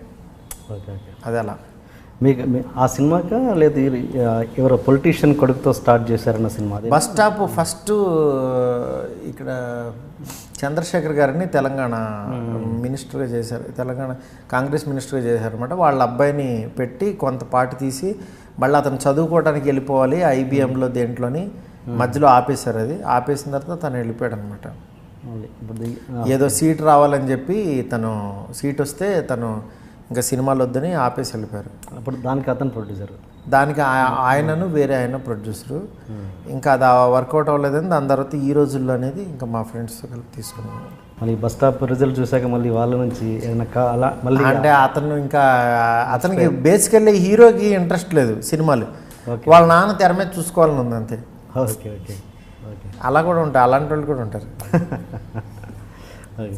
అండ్ మీరు ఇప్పుడు అన్నారు అడ్వాన్స్ ఏమంటారు సినిమా సక్సెస్ చూసిన తర్వాత ఫోన్ కాల్స్లో రకాలు ఉంటాయి, మారిపోతాయి. అవును. అలా మీ సక్సెస్ చూసో లేకపోతే ఇచ్చిన అడ్వాన్స్లు వాపస్ తీసుకున్నో లేకపోతే తీసుకున్న ప్రాజెక్ట్ని వాపస్ తీసుకున్న సందర్భాలు వచ్చాయి ఏమన్నా? అలాంటి సందర్భాలు ఉంటాయి యాక్చువల్గా. అంటే కొంతమంది ఏంటంటే రిస్కులు చేయరు సార్. మామూలుగా ఈ బలిబలి మొగాడవే ప్రాజెక్టు ఒక పెద్ద ప్రొడ్యూసరే చేయాలి ఆ టైంలో. నేను నానితో ఇట్లా ఇది అని అన్నాను, అంటే వద్దొద్దు నేను అలా రిస్క్ చేయలేను, పలానా పెద్ద హీరో అయితేనే చేస్తాను అన్నాడు. అలా అయితే వద్దులేండి అని చెప్పి ఆయన అడ్వాన్స్ ఆయన వెనక్కి ఇచ్చేసి అప్పుడు నేను అరవింద్ గారికి యూవీ క్రియేషన్లో చేశాను అనమాట. Okay okay. అదే ఓకే. అంటే ఇప్పుడు అంటే ఒక పేరు ప్రొడ్యూసర్ పేరు అవసరం లేదు కానీ ఆ హీరో ఎవరు అనుకున్నారు? నానినే. మీరు ఆ ప్రొడ్యూసర్ అనుకున్న హీరో? ఆ ప్రొడ్యూసర్ ఏంటంటే కొంచెం పెద్ద హీరోకి రవితేజకి కానీ అట్లా కథ చెప్పమంటే ఆ టైంలో నా దగ్గర ఆ కథలు వాళ్ళకి చెప్పే కథలు లేవు అని చెప్పి ఓకే నేను ఆయనకి అడ్వాన్స్ బ్యాక్ ఇచ్చి వేరే ఈ ప్రొడ్యూసర్స్ దగ్గర సినిమా చేశాను. అండ్ భలే భలే మగాడు ఈ సినిమా విషయానికి వస్తే నాకు దాంట్లో నాకు విపరీతంగా అంటే ఫస్టే చెప్పాలి యాక్చువల్గా నాకు నచ్చిన ఒక టాప్ 20 మూవీస్ వేసుకుంటే మీ సినిమా ఒకటి ఉంటుంది భలే భలే. అవునా, థ్యాంక్ యూ సార్. అంటే అంత బాగా నచ్చింది. బట్ ఆ సినిమా చూసినప్పుడు నాకు ఒకటి అనిపించింది, మాకు మీరు ఒక రింగ్ టోన్ పెట్టారు కదా భలే భలే మగాడు మరో చరిత్ర. అవునవును. దాన్ని ఆ ఒక సిచ్యువేషన్ వచ్చినప్పుడు పక్కా మాస్ సాంగ్ ఒకటి వేశారు హీరో హీరోయిన్. అవునవును.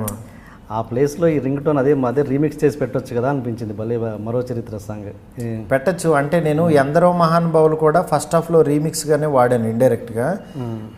మళ్ళీ సెకండ్ హాఫ్లో కూడా ఇది వాడదాము వద్దా అని అనుకున్నాను. బట్ మెయిన్ సందర్భం ఏంటంటే నేను అది రీమిక్స్ చేద్దామని అనుకున్నాను. బట్ ఆడియో రైట్స్ వేరే ఎవరో హెచ్ఎంవి వాళ్ళ దగ్గర ఎవరి దగ్గర ఉన్నాయి అవి. అవి రైట్స్ తీసుకుని మళ్ళీ చేయాలంటే కూడా ఎక్స్పెన్సివ్, అది 20-30 lakhs అడుగుతారు వాళ్ళు. అందుకని చెప్పి ఇంకా నాకు అది అలా వద్దులే అని చెప్పి ఇంకా ఎలాగో ఆ పాటని సినిమా మొత్తం రింగ్ టోన్లో వాడుకుంటూ వచ్చాను కదా, మళ్ళీ ఎందుకులేని ఇంకా సరైన కాంప్రమైజ్ అయ్యి చేశాను.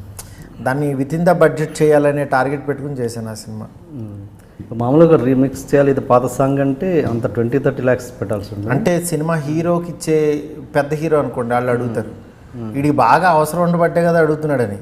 అంత పెద్ద అన్ని కోట్లు పెట్టి సినిమా తీస్తున్నావు, మరి సాంగ్ అడిగావంటే నీకు ఎంత వస్తుంది అని చెప్పి అడుగుతారు వాళ్ళు. లేకపోతే ఆడియో రైట్స్ మాకు ఇచ్చేసాయి ఇంతకీ అని చెప్పి వాళ్ళు. వ్యాపారం బిజినెస్ అంతే. వాళ్ళు అవన్నీ పెట్టు కూర్చుంటారు, ఎవడన్నా అడుగుతాడేమో ఇది ఎక్కువ రేటుగా అమ్ముదాం అడిగేవాడు ఉంటాడు. ఒక్క సాంగ్ అమ్మినా చాలా ఆ నెల ఆడికి అయిపోద్దాడు. అందుకని చెప్పి అలాంటి సందర్భం రావాలని కోరుకుంటాడు ఆడు పొద్దున్నే వెళ్ళి. అలాగా బాగా ఆడి దగ్గర ఉన్న పాటలు అవసరం రావాలి ఆడికి వచ్చి మన దగ్గర ఆడి ఆస్తులన్నా సరే అమ్మేసి ఈ పాట కొనుక్కోవాలనుకుంటాడు. సోషల్ మీడియా గురించి మాట్లాడుకున్నాం. ఏంటంటే ఇప్పుడు సోషల్ మీడియాని మన ఇండస్ట్రీ వాళ్ళు కావచ్చు చాలా రకరకాలుగా సినిమా మీద నెగిటివ్గా వాడుకుంటున్నారు చాలామంది. వాళ్ళ ఫ్రస్ట్రేషన్ అంతా ఫేస్బుక్ ద్వారా ట్విట్టర్ ద్వారా చూపిస్తున్నారు అని అనుకున్నాం. దాని మీద మీ ఒపీనియన్ ఏంటి సార్? అది చాలా రాంగ్ అండి. ఎందుకనంటే ఫస్ట్ అసలు ప్రతిదీ పాజిటివ్గా చూడటం అనేది అలవాటు చేసుకోవాలి. ఈ నెగిటివ్ దీంట్లో ఏంటంటే ఫస్ట్ అసలు ఒక పని చేశాడనంటే వెళ్ళి చీల్చి చెండాడేయడానికి రెడీగా ఉంటున్నారు. కొంతమంది అలానే పొగిడేవాళ్ళు ఉన్నారు. బట్ యాక్చువల్గా ఏంటంటే నెగిటివ్ ఎక్కువగా ఇంపాక్ట్ ఎక్కువ ఇస్తుంది. అంటే నువ్వు ఇలా తీసావు, అలా తీసావు, ఇలా తీసావు, అది ఇది నేను తిట్టడం, వాడు పబ్లిక్గా ఇది చేసేయడం, చెప్పేయడం, ఇది ఎక్కువైపోయింది. అంటే ఒక పాజిటివ్ ఇది లేకుండా పొద్దున్న లేచిన తర్వాత అవతలలో ఏం లోపాలు ఉన్నాయి, దేనికి ఇది అవుతుంది, ఈ లోపం వల్ల యాక్చువల్గా ఎక్కువ మంది రీచ్ అవుతుంది. మెయిన్ అది బాగా నెగిటివ్ పబ్లిసిటీ అనేది ఎక్కువ అవుతుంది. పాజిటివ్ మీరు ఎంత రాసినా చూడట్లా. ఈవెన్ మనం కూడా ఏంటంటే లోపల మ్యాటర్ పాజిటివ్గా ఉంటుంది, కానీ హెడ్డింగ్ కొంచెం స్పైసీగా కొంచెం ఇంట్రెస్టింగ్గా పెడతారు. ఏంటి ఈడు అలా అన్నాడని పెడతారు. బట్ ఏంటంటే అలా ఉంటే కానీ ఆడియన్ కూడా క్లిక్ చేయట్లా, ఏంటి ఏమన్నాడు వీడు అని ఇమ్మీడియట్గా అది క్లిక్ చేస్తున్నాడు. అంటే అట్లాగేంటంటే ఆ పబ్లిసిటీ మనం పాజిటివ్ విషయం పెట్టినా సరే క్లిక్ చేసే ఒక కల్చర్ డెవలప్ అవ్వాలంటున్నా. అది లేకపోతే ఏమవుతుందంటే పొద్దున్న లేచిన తర్వాత మనం ఏం నెగిటివ్ రాస్తే ఇవాళ ఎక్కువ మంది చూస్తుంటారు, ఏం నెగిటివ్ రాస్తే వాళ్ళు ఎక్కువ మందికి రీచ్ అవుతుంది అన్న ఆలోచనలో నువ్వు పొద్దునుంచి ఆలోచించి అలా నీకు ఒక 1 year తర్వాత నీ బ్రెయిన్ ఎంత నెగిటివ్ అయిపోతుంది, నువ్వు పాజిటివ్నెస్కి దూరం అయిపోతూ ఉంటావు. అంటే మీ ఇంట్లో కానీ మీ పిల్లలతో కానీ స్లోగా నెగిటివ్ డెవలప్ అవుతూ ఉంటుంది అంటున్నాను నేను. అందరిలోనూ లోపం చూడటం, వాళ్ళని విమర్శించడం, ఇది వద్దంటున్నా. అది నువ్వు మనం ఏం నెగిటివ్ పెట్టినా సరే వీడు పైకి వెళ్తాడని అనుకుంటే పొగుడుతావు నువ్వు, లేకపోతే తిట్టేస్తున్నావు నువ్వు. అంటే వాడు చచ్చిపోతున్నాడంటే ఇంకా చంపేస్తున్నారు అన్నీ. ఆడు అసలే పాపం కొన ఊపిరితో ఆడు తీగి ఏదో తీస్తాడు. ఆ తీసిన దాన్ని ఇలా తీస్తే బాగా తీస్తావు అంటే అలా కాకుండా అరే నువ్వు అసలు ఏంట్రా తీసావు, ఆడికి తెలుసు పాపం ఆడు చచ్చిపోయానని ఆడిని ఇంకా చంపేస్తారండి. అట్లాగా అది కొంచెం మంచి కల్చర్ కాదు. రాను నెక్స్ట్ జనరేషన్ వాళ్ళు ఇప్పుడు నువ్వు తెలుగులో బూతులు తప్పించి నువ్వు మామూలుగా అన్ని రకాలుగా తిడుతున్నావు. దాని తర్వాత ఇంకా తిట్టడం మామూలుగా డైరెక్ట్గా వల్గర్ లాంగ్వేజ్ అలవాటు అవుతుంది. ఈ అలవాటు అయ్యే కొద్దీ ఇంకా దానికి అంతులేదు అంటున్నా. మనం నువ్వు ఇచ్చే ఒక్క కామెంట్ దీనివల్ల 10 మందికి నేర్పిస్తూ ఉంటావు. నాకు దాని మీనింగ్ తెలియదు, నేను గబుక్కుని చూశాను, ఇది చూసినప్పుడు నువ్వు ఇంకొకరికి నేర్పిస్తున్నట్టే కదా, ఇలాంటి సందర్భంలో ఇలా వాడాలన్నమాట వర్డ్స్ అనేది మనకి నలుగురికి చెప్పినట్టే కదా. అందుకని అది కరెక్ట్ కాదని నా ఫీలింగ్. మామూలుగా ఇప్పుడున్న యూత్ దీని మీద ఈ నెట్ని వాడడం మీద మీరు ఒక మంచి మాట అన్నారు మొన్న, అది చెప్పండి. ఇది యాక్చువల్గా అందరూ ఏంటంటే పొద్దున్న లేచిన తర్వాత మనం ప్రతి 5 నిమిషాలకి దీని మీద ఎక్కువ కాన్సన్ట్రేషన్ చేస్తున్నాం. ఇది మామూలుగా ఈ వాట్సాప్లు కానీ ట్విట్టర్లు కానీ ఫేస్బుక్లు కానీ ఎన్ని ఫోటోలు అప్డేట్ చేసాం, ఎన్ని ట్వీట్లు చేసాం, లేకపోతే ఎన్ని మెసేజ్లు ఇచ్చాం అంటే నువ్వు పర్టికులర్ కొన్నాళ్ళు పీరియడ్ తర్వాత నువ్వు వెనక్కి తిరిగి చూసుకుంటే నీ ఆస్తి ఏమవుతుంది, 1,00,000 మెసేజ్లు ఇచ్చాను, ఒక 400 ట్వీట్లు చేశాను, లేకపోతే కనుక ఇన్ని పిక్స్ నేను అప్లోడ్ చేశాను, ఇవేమన్నా నీకేమన్నా కూడి పెడుతున్నాయా ఫైనల్గా, ఇవేమన్నా నీకు అన్నం పెడుతుందా? అంటే నువ్వు ఎంతో నాలెడ్జ్ నేర్చుకోవాల్సిన టైము 10 మందికి ఉపయోగపడాల్సిన నీ బ్రెయిన్ని పూర్తిగా ఒక మంచి మెసేజ్ ఇవ్వడానికి ఉపయోగిస్తున్నావు, లేకపోతే ఒక వెరైటీగా ట్వీట్ చేయడానికి ఉపయోగిస్తున్నావు. అంటే నీ క్రియేటివిటీని పూర్తిగా చంపేస్తున్నావు. అదే కనుక ఆ టైంలో కనుక కరెక్ట్గా నువ్వు ఒక కెమెరా నేర్చుకున్నావు, లేకపోతే కనుక ఒక పాట నేర్చుకున్నావు, లేకపోతే ఇంకొకటో అంటే మనిషి అన్నవాడికి 24 క్రాఫ్ట్స్ లోపల ఉంటాయి. మనకి 66 కళలు ఉంటాయి. ఈ కళల వల్ల నేను ఇవాళ ఇక్కడ కూర్చొని మాట్లాడగలుగుతానంటే నా లోపల ఎంతో కొంత కళ ఉందనే ఫీలింగ్ ఉంది. ఆ కళ అన్నం పెడుతుంది. ఆ కళను వదిలేసి నేను కనుక ట్విట్టర్లో లేకపోతే ఫేస్బుక్లో ఫోటోలు పెట్టి నేను ఇది చేస్తూ ఉంటే మనం ఇదైపోతాం. మనం ఇప్పుడు ఈరోజు ఇక్కడ ఉండడానికి కారణం మన పెద్దవాళ్ళు తీసిన సినిమాలు. ఒక వంశీ గారు ఏప్రిల్ 1 విడుదల చూసో, లేకపోతే వంశీ గారు తీసిన లేడీస్ టైలర్ చూసో నేను ఇన్స్పైర్ అయ్యి, లేకపోతే ఒక సాగర్ సంగమం చూసో ఇన్స్పైర్ అయ్యి నేను ఒక డైరెక్టర్ అవ్వాలని, ఒక శివ చూసి ఇన్స్పైర్ అయ్యి డైరెక్టర్ అవ్వాలని ఇవాళ డైరెక్టర్ అయ్యా. అట్లాగా నేను అంటే ఆ రోజుల్లో వాళ్ళకి ట్విట్టర్లో ఫేస్బుక్లు ఇవి లేవు కాబట్టి అలాంటి సినిమాల్లో వాళ్ళకి డిస్టర్బెన్స్ లేదు కాబట్టి ఒక మంచి సినిమాలు తీసి నాలాంటి వాడు ఇన్స్పైర్ అవ్వడానికి కారణం అయ్యారు వాళ్ళు. ఇప్పుడు నా వల్ల నేను వీటి బిజీ వల్ల నేనేమి ఇన్స్పైర్ చేస్తాను నెక్స్ట్ జనరేషన్కి? నేను బిజీగా ఉండి ఇప్పుడు నాకు టైంకి ఫుడ్ వస్తుంది, నా టైంకి ఇదన్నీ అవుతున్నాయి అని నేను నాకు ఇల్లు ఉంది, ఒక కారు ఉంది, డ్రైవర్ ఉన్నాడు, ఓకే మన సాగిపోతుంది జీవితం అనుకుంటే అలా బతకడానికే ఇక్కడికి వచ్చింది. మనం వెనక్కి తిరిగి చూసుకుంటే మనం ఏమిచ్చాం? వంశీ గారు వెనక్కి తిరిగి చూసుకుంటే జంధ్యాల గారు చనిపోయినా సరే వాళ్ళు కూర్చొని మాట్లాడగలుగుతున్నానంటే ఆయన ఇచ్చిన సినిమా రూపంలో ఆయన ఇచ్చిన ఆస్తిని మనం ఇప్పటికీ షేర్ చేసుకోగలుగుతున్నాం. అంటే నువ్వు ఒక మనిషిలో ఒక ఆస్తిని క్రియేట్ చేయగల కెపాసిటీ ఉంది. ఆ టైంని ఇట్లాంటి ఇలాంటి వాటి వల్ల వేస్ట్ చేయొద్దు అంటున్నాను నేను, అంతే. ఎందుకంటే మనం నాశనం అయిపోవడానికి ఎక్కువ కారణాలు ఉన్నాయి, సొసైటీ చుట్టూ ఉన్నాయి. అంటే నువ్వు ఒక మంచి ఫుడ్ కోర్ట్ టెంప్ట్ చేస్తూ ఉంటుంది, ఇల్లు అక్కడ తినరా టైం స్పెండ్ చేయని. ఒక మంచి ఇంకోటి ఏదో టెంప్ట్ చేస్తూ ఉంటుంది. అంటే మనం అన్నీ పక్కన ఉన్నా సరే వాటిలన్నిటినీ మనం ఛేదించుకుని బయటకు వచ్చి మనలో ఉన్న క్రియేటివ్ పర్సన్ని 4 గోడల మధ్య బంధించి పేపర్ మీద పెట్టగలిగితే నువ్వు నెక్స్ట్ జనరేషన్కి ఏదైనా చేయగలుగుతావు అంటున్నా. లేకపోతే నువ్వు మీ మనవాడికి చెప్తావు, నేను ఆ రోజుల్లో ఒక 10 లక్షలు ట్వీట్లు చేశారా, చాలా పేరు వచ్చిందిరా నాకు, ఫాట్మని కొడతాడాడు. ట్వీట్లు చేసావు నువ్వు, నీ బతుకంతా పెట్టుకుని ఏంటి 10 మందిని నువ్వు తిట్టావా, బాగా విమర్శించేవాడిరా, నేను ఫోన్ చేసి తిట్టేవాళ్ళరా, ఇదే నువ్వు చెప్పేది మీ మనవాడికి. తాతయ్య నువ్వేం సాధించావని అడిగాడంటాడు. లేదురా అసలు ఫేస్బుక్లో అప్లోడ్ చేసేవాడిరా నేను అప్పట్లో, ఈ చెప్తావు నువ్వు చివరికి. ఆ బతుకు నాకు వద్దనుకుంటా నేను. మరి మీ అభిమాన డైరెక్టర్ ఆర్జీవి రోజు అదే పని చేస్తుంటారుగా? ఆయన క్రియేట్ చేసి వదిలేశాడు సార్. ఆయన శివ చూసి 100 మంది డైరెక్టర్లు అయ్యారు సార్.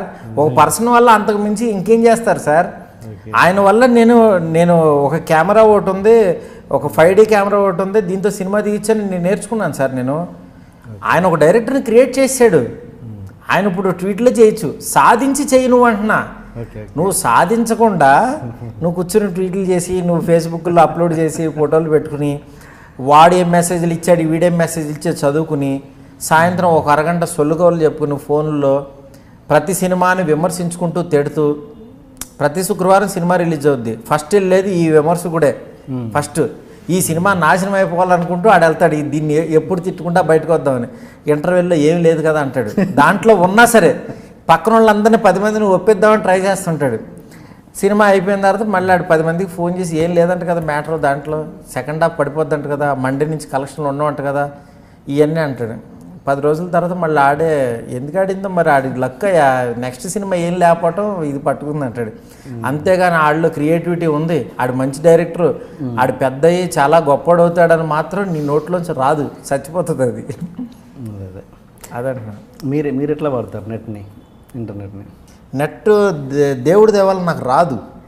ఎందుకనంటే నేను ఇంగ్లీష్లో చదువుకోలేదు కాబట్టి ఎక్కువ. నేను కంప్యూటర్ దగ్గర నుంచి దూరంగా ఉండి నేను డ్రాయింగ్ కూడా నేను నేర్చుకున్నాను, ఆర్ట్ వేసేవాడిని. నాకు ఇప్పటికీ ఒక మెయిల్ కంపోజ్ చేసి కరెక్ట్గా పంపించడం రాదు. ఇది మెయిల్ చేయండి అంటాను, నేను మెయిల్ చేస్తా అన్నాను ఎప్పుడైనా సరే.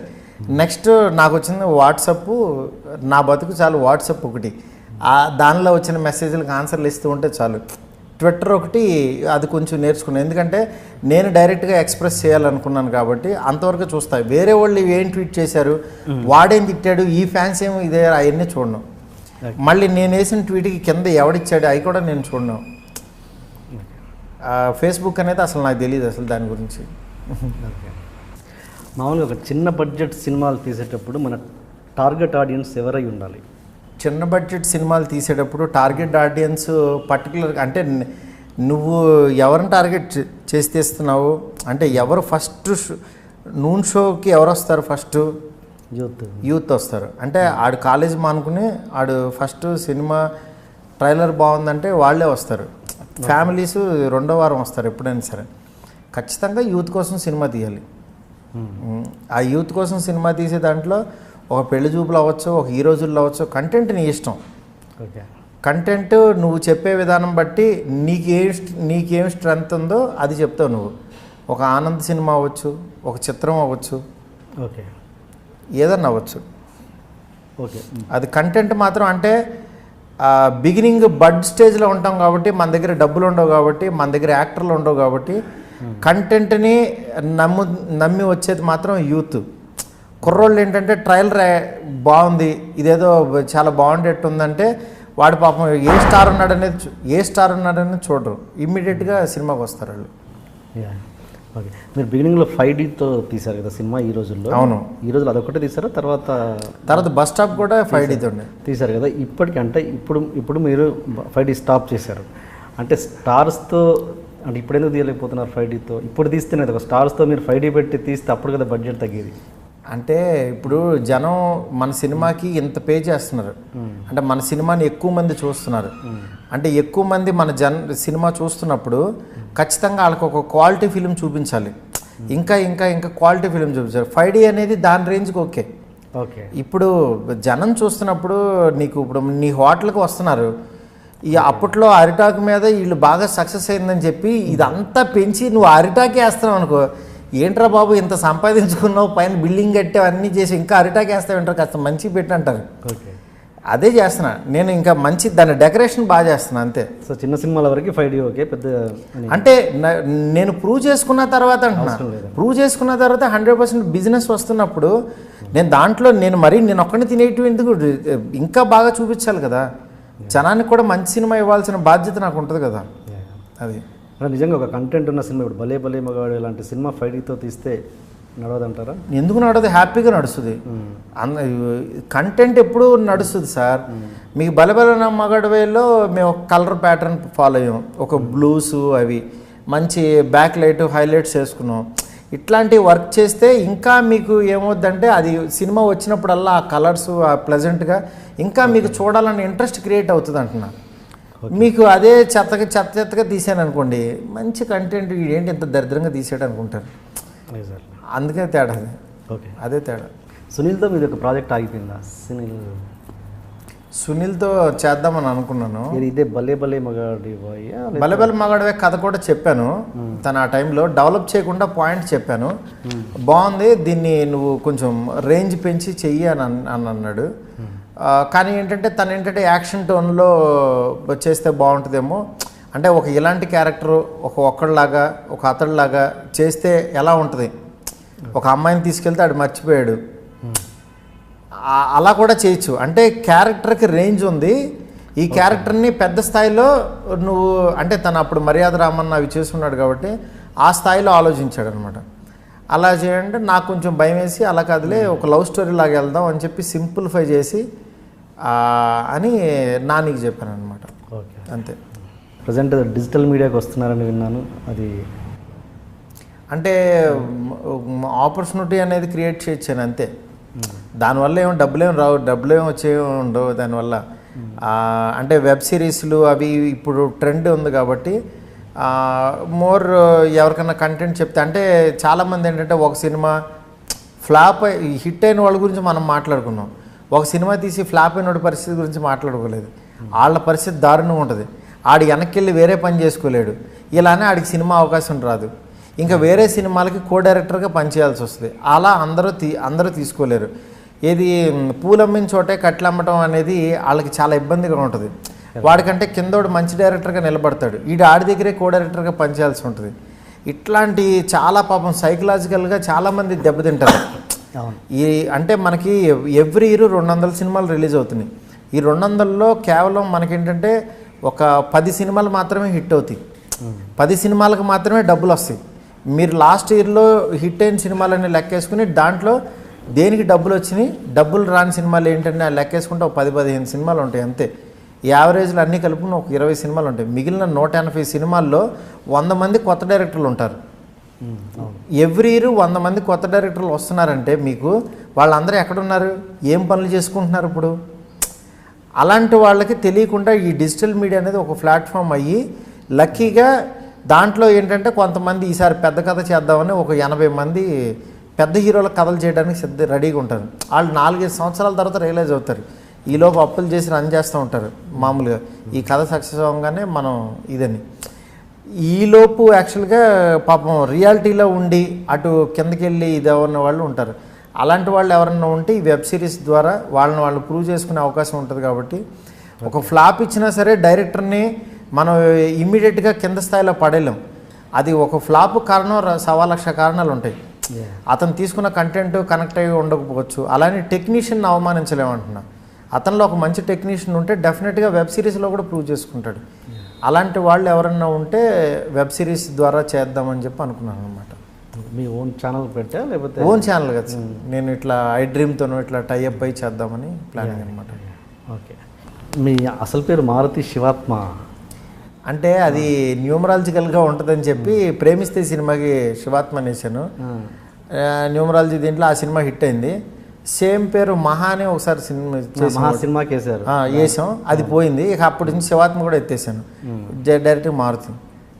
ఈ న్యూమరాలజీ అనేది ఒక సినిమా ఆడుతుంది, ఒక సినిమా ఆడిస్తుంది, ఒక సినిమా ఆడదు. అందుకని దాన్ని బిలీవ్ చేయడం మానేసాం. తర్వాత మీ లైఫ్లో హ్యాపీయెస్ట్ మూమెంట్ అండ్ ఏదన్నా సాడ్ ఇన్సిడెంట్, ఏదన్నా బాధపడ్డ ఇన్సిడెంట్స్? బాధపడ్డ ఇన్సిడెంట్స్ అంటే మనం ఎందుకు ఈ సినిమా ఫీల్డ్కి వచ్చామనే సందర్భాలు 1-2 ఉన్నాయి. అలాగే దాని వెంటనే కాంట్రాస్ట్ ఇది ఇచ్చిన సక్సెస్ ఎంజాయ్ చేసినవి ఉన్నాయి. బట్ అల్టిమేట్గా నేను ఏంటంటే 2 ఎక్కువ క్యారీ చేయను. కష్టం పక్కనే సుఖం ఉంటుంది. ఇప్పుడు పెయిన్ ఉందంటే కొంచెం హ్యాపీగా ఫీల్ అవుతా, మనం ఇంత కష్టపడుతున్నాం అంటే నెక్స్ట్ సుఖమే ఉంటుందని. సుఖం బాగా ఉన్నప్పుడు మాత్రం భయపడతాయి, ఎందుకంటే నెక్స్ట్ మళ్ళీ అదే ఉంటుంది.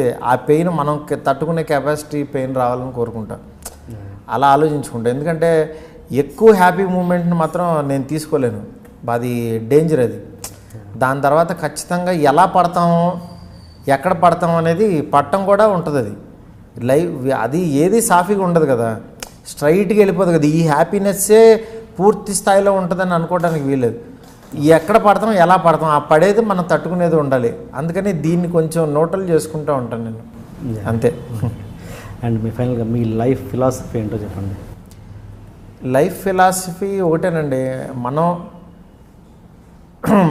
మనల్ని మనం చూసుకుంటూ, అంటే మనలో ప్రతి ఒక్క పర్సన్లో ఒక టాలెంట్ ఉంటుంది. ఆ టాలెంట్ని ఇంప్రూవ్ చేసుకోవాలి, దానివల్ల నలుగురికి ఉపయోగపడాలి అనేది నేను అదే చూసుకుంటా. నేను డైరెక్టర్ అవ్వబట్టి నేను నలుగురికి డైరెక్షన్ ఛాన్స్ ఇవ్వగలుగుతున్నా చాలు. అంటే నేను దాంట్లో అట్లీస్ట్ నేను ఇంతమంది డైరెక్టర్లను చేయగలిగాను. ఏ డైరెక్టర్ కూడా ఇంతమంది డైరెక్టర్లకు అవకాశం ఇవ్వలేదు తన లైఫ్లో. నేను ఇవ్వగలిగా ఒక 20 మంది డైరెక్టర్లతో డైరెక్షన్ చేయించా, ఒక డైరెక్టర్ అయ్యండి చాలు. ఇంకా నేను ఎంత సంపాదించుకున్నాను అనేది నా ఫిలాసఫీ అవుతుంది. నేను ఎంత సంపాదించానంటే అట్లీస్ట్ మనల్ని గుర్తుపెట్టుకునేది మన లైఫ్ లాంగ్ నాకు ఛాన్స్ ఇచ్చింది ఆయనే. హిట్ అయినా ఫట్ అయినా ఏదైనా అది రిజల్ట్ అనేది మన చేతిలో ఉంటుంది. అట్లీస్ట్ ఒక ఛాన్స్ అనేది ఇంతమందికి ఇవ్వగలిగాం, మన వల్ల ఇంతమందికి ఇది జరిగింది చాలు. అది ఎట్లాగో డబ్బులు అనేది జనం ఇస్తున్నారు, మనం తీసుకుంటున్నాం, ఐఎమ్ ఎంజాయింగ్ దట్. కాకపోతే కొంతమంది ఏంటి ఎందుకు నీకు అవన్నీ వేరే వాళ్ళ గురించి పెట్టుకుంటూ హ్యాపీగా నువ్వు డైరెక్షన్ చేయొచ్చు కదా, ఇలా కూడా ఉంటాయి. బట్ అది ఉంటూనే ఉంటుంది, బట్ ఉపయోగపడతాం కదా అనేది ఉంటుంది అంతే. ఫైనల్గా ఒక ప్రోగ్రాంలో ఒక మంచి, మీరు డైరెక్టర్ కాదు రైటర్ కూడా కాబట్టి ఒక మంచి మాట చెప్పండి. ఒక ప్రోగ్రామ్ బిగినింగ్లో ఇస్తానండి మంచి మాట అని. మంచి మాట అనేది నేను ఒకటేనండి, పని లేనోడు డబ్బు లేనోడు దరిద్రుడు కాదండి, పని లేనోడు దరిద్రుడు అంటాను నేను. అంటే బాగా కోట్లు ఉన్నా సరే కూర్చుని తింటున్నాడు అనుకోండి, ఆడ ఆరోగ్యం నాశనం అయిపోద్ది. ఒక పని పెట్టుకోవాలంటున్నాడు. డబ్బు లేనోడు దరిద్రుడు కాదు, పని లేనోడు దరిద్రుడు అంటారు. గుడ్. అండ్ ఇప్పుడు మీరు చేసిన ప్రాజెక్ట్ మహానుభావుడు అండ్ మహానుభావుడు ఎలా వచ్చింది? శర్వానంద్ నేను చెప్పడం సినిమా నాకైతే సాటిస్ఫాక్షన్ ఉంది కాబట్టి నేను ప్రొడ్యూసర్స్ చెప్పాను, ప్రొడ్యూసర్స్కి నచ్చింది కాబట్టి తీస్తున్నాం, శర్వాకి కూడా నచ్చింది కాబట్టి చేస్తున్నాం. శర్వా బాగా చేస్తున్నాడు. ఆ సినిమా గురించి ఒకసారి మనం మళ్ళీ కలుద్దాం. నెక్స్ట్ ప్రాజెక్ట్ వచ్చి మహానుభావుడు, సాయి ధర్మతేజ్. సాయి ధర్మతేజ్ దాని అనుకుంటున్నా. మహానుభావుడు అండ్ సాయి ధర్మతేజ్ ప్రాజెక్ట్స్ మళ్ళీ సూపర్ హిట్ అవ్వాలని సార్, మళ్ళీ ఆ సూపర్ హిట్ డిస్కషన్లో మళ్ళీ కలుద్దాం. తప్పకుండా టిఎన్ఆర్ గారు, థ్యాంక్ యూ సో మచ్. మీరు ఇంత టైము ఇచ్చి నాకు ఎప్పుడు కూడా మీతో ఒకసారి సరదాగా అలా కూర్చోవాలనిపించింది. మీరు ఇంటర్వ్యూలని కాదు కానీ బట్ మీతో స్పెండ్ చేయాలనిపించింది. నెక్స్ట్ నేను దీనివల్ల మీకు ఒక చిన్న ఇదేంటంటే మీరు యాక్టింగ్ చేయాలి, నా సినిమాలో ఒక మంచి ఛాన్స్ ఇస్తాను మీకు. ఇది ఫిక్స్ చేసుకోండి మీరు. ఇది నాకు సర్ప్రైజ్. ఇది మీకు సర్ప్రైజ్, ఎందుకంటే మీరు క్లోజ్ ఫ్రెండ్స్లో దాంట్లో చేశారు, బెస్ట్ యాక్ట్రెస్లో చిన్న క్యారెక్టర్ చేశారు కదా, మీ టైమింగ్ చాలా బాగుంది అందులో. నాకు అనిపించింది అనమాట, ఈయన చేత మంచి క్యారెక్టర్ చేయించవచ్చు అనిపించింది. ఈ ఇంటర్వ్యూ సందర్భంగా మీకు అది చెప్తున్నాను. నెక్స్ట్ సినిమాలో మనం కలుద్దాం. Thank you so much. As a యాక్టర్గా కలుస్తారు మీరు. నేను అడగకుండానే నాకు ఇచ్చినందుకు చాలా thanks. Sure sir, all the best. Thank you sir. ఏదన్నా ఒక మంచి ఇన్సిడెంట్ మీ ప్రొఫెషనల్లో కానీ పర్సనల్ లైఫ్లో కానీ జరిగిన ఒక మంచి ఇన్సిడెంట్ని షేర్ చేసుకోండి. అది ఎనీథింగ్, అది కాంట్రవర్సీ కావచ్చు, టచింగ్ ఇన్సిడెంట్ కావచ్చు, ఎనీథింగ్. అంటే నాకు ఒక మంచి ఇది అనిపించింది ఏంటంటే, నేను బందర్లో ఉన్నప్పుడు ఒక నెంబర్ ప్లేట్లు వేస్తూ ఉండేవాడిని. ఒక పక్కనే కృష్ణ కిషోర్ అని ఒక థియేటర్ ఉండేది. ఆ థియేటర్లో కూడా యాక్చువల్గా కొన్ని నేమ్స్ అవి వెళ్ళి అతికిచ్చేవి చేసేవాడిని. ఆ ఓనర్ దగ్గరికి వెళ్ళి డబ్బులు తీసుకోవడం 150-200 అట్లా స్టిక్కరింగ్ చేశాను అనమాట ఆ థియేటర్కి. దాని తర్వాత నేను వచ్చేసాను, ఈ డైరెక్టర్ అయ్యాం ఇవన్నీ. దాని తర్వాత గీతా ఆర్ట్స్ వాళ్ళు రీసెంట్గా ఆ థియేటర్ తీసుకుని మొత్తం రెనోవేట్ చేసి చేశారనమాట. చేసిన తర్వాత ఆ థియేటర్ ఓపెనింగ్కి మళ్ళీ నన్ను పిలిచారు బందరోడ్ని. వెళ్ళినప్పుడు నేను ఏ థియేటర్ కోసం అయితే వర్క్ చేశానో ఆ థియేటర్ ఓపెనింగ్కి వెళ్ళాను. అంటే నేను హైదరాబాద్ వచ్చిన పని అయిపోయింది అన్న ఫీలింగ్ అక్కడ వచ్చిందనమాట. అది లైఫ్లో అంటే ఇలాంటి సినిమాల్లో జరుగుతూ ఉంటాయి. ఈడు డైరెక్టర్ అయిన తర్వాత జనం అందరూ చూస్తూ ఉంటారు, అవి కట్ చేయటం, ఆడు బండిలోంచి దిగటం, పూలు ఎగరేయటం. అప్పుడు మనకు చిన్న రీకలెక్షన్ షార్ట్ కట్ చేస్తే ఆడు డబ్బుల కోసం ఆడు చేతులు కట్టుకుని దూరంగా నుంచోవటం. ఆ ఓనర్ చూసినప్పుడు అమ్మ ఆడు ఈడేనా, అసలు ఇదేంటి అని ఒక చిన్న ఫీలింగ్. ఇలాంటి ఇది నాకు బాగా అనిపించింది అనమాట. నేను ఎప్పటికైనా సరే నా లైఫ్ స్టోరీ నేను ఇది మాత్రం 100% ఒక సినిమాలాగా అయితే తీస్తాను. నేనే తీసుకుంటా. ఎందుకంటే నా దాంట్లో ఒక మంచి లవ్ స్టోరీ ఉంది, ఒక ఇది ఉంది, అన్నీ ఉన్నాయి అన్నమాట. అన్నీ మిక్స్డ్. ఒక జీరో నుంచి వచ్చినోడు ఇవి ఉన్నాయి, అవమానాలు ఉన్నాయి, ఆనందాలు ఉన్నాయి, అన్నీ ఉన్నాయి నా దాంట్లో. అందుకని కరెక్ట్గా నీట్గా ఎప్పటికైనా తీద్దాంలే అనిపించింది నాకు. మన ఇంట్లో ఏదైనా పాత కంటెంట్ ఉంది అంటే ఇది ఒకటే, గీతా ఆర్ట్స్ థియేటర్ ఓపెనింగ్ అన్నది. అది ఆల్రెడీ చెప్పాను కదా. Hi, this is Ritu Verma. నేను మీ లాస్యాని. Hello everybody, this is me Noel. iDream 1 million subscribers కి రీచ్ అయిందండి. Congrats to iDream Media on reaching 1 million subscribers. iDream Media on 1 million subscribers reach Islamco. All the best and congratulations to you. Congrats, iDream. Keep up the good work and continue to entertain. Introduction కొంచెం హెవీగా plan చేసాం sir. అసలు ఏంటి అన్యాయం, ఏంటి దౌర్జన్యం? 3 రోజుల నుంచి మోసం ఉన్నట్టున్నాయి ముఖాలు. ఎవర్రా మీరు? జూనియర్ ఆర్టిస్ట్ ఉన్నది కూడా లేదు కదా, ఎక్కడ పట్టాడు రా బాబు వీడిని. I love you. పోతారా రే, నాశనం అయిపోతారు. జిమ్మి అన్నారేమి? ఇదే సార్ జిమ్మి. అవులే ఆన్లైన్ అవుతున్నా నీకు. Hey where are the couple, I want to shoot. ముందు కలర్ తెలెట్టుకుని మా కండిషన్ చూడరా Kaabil. So please do subscribe to Lolo K please.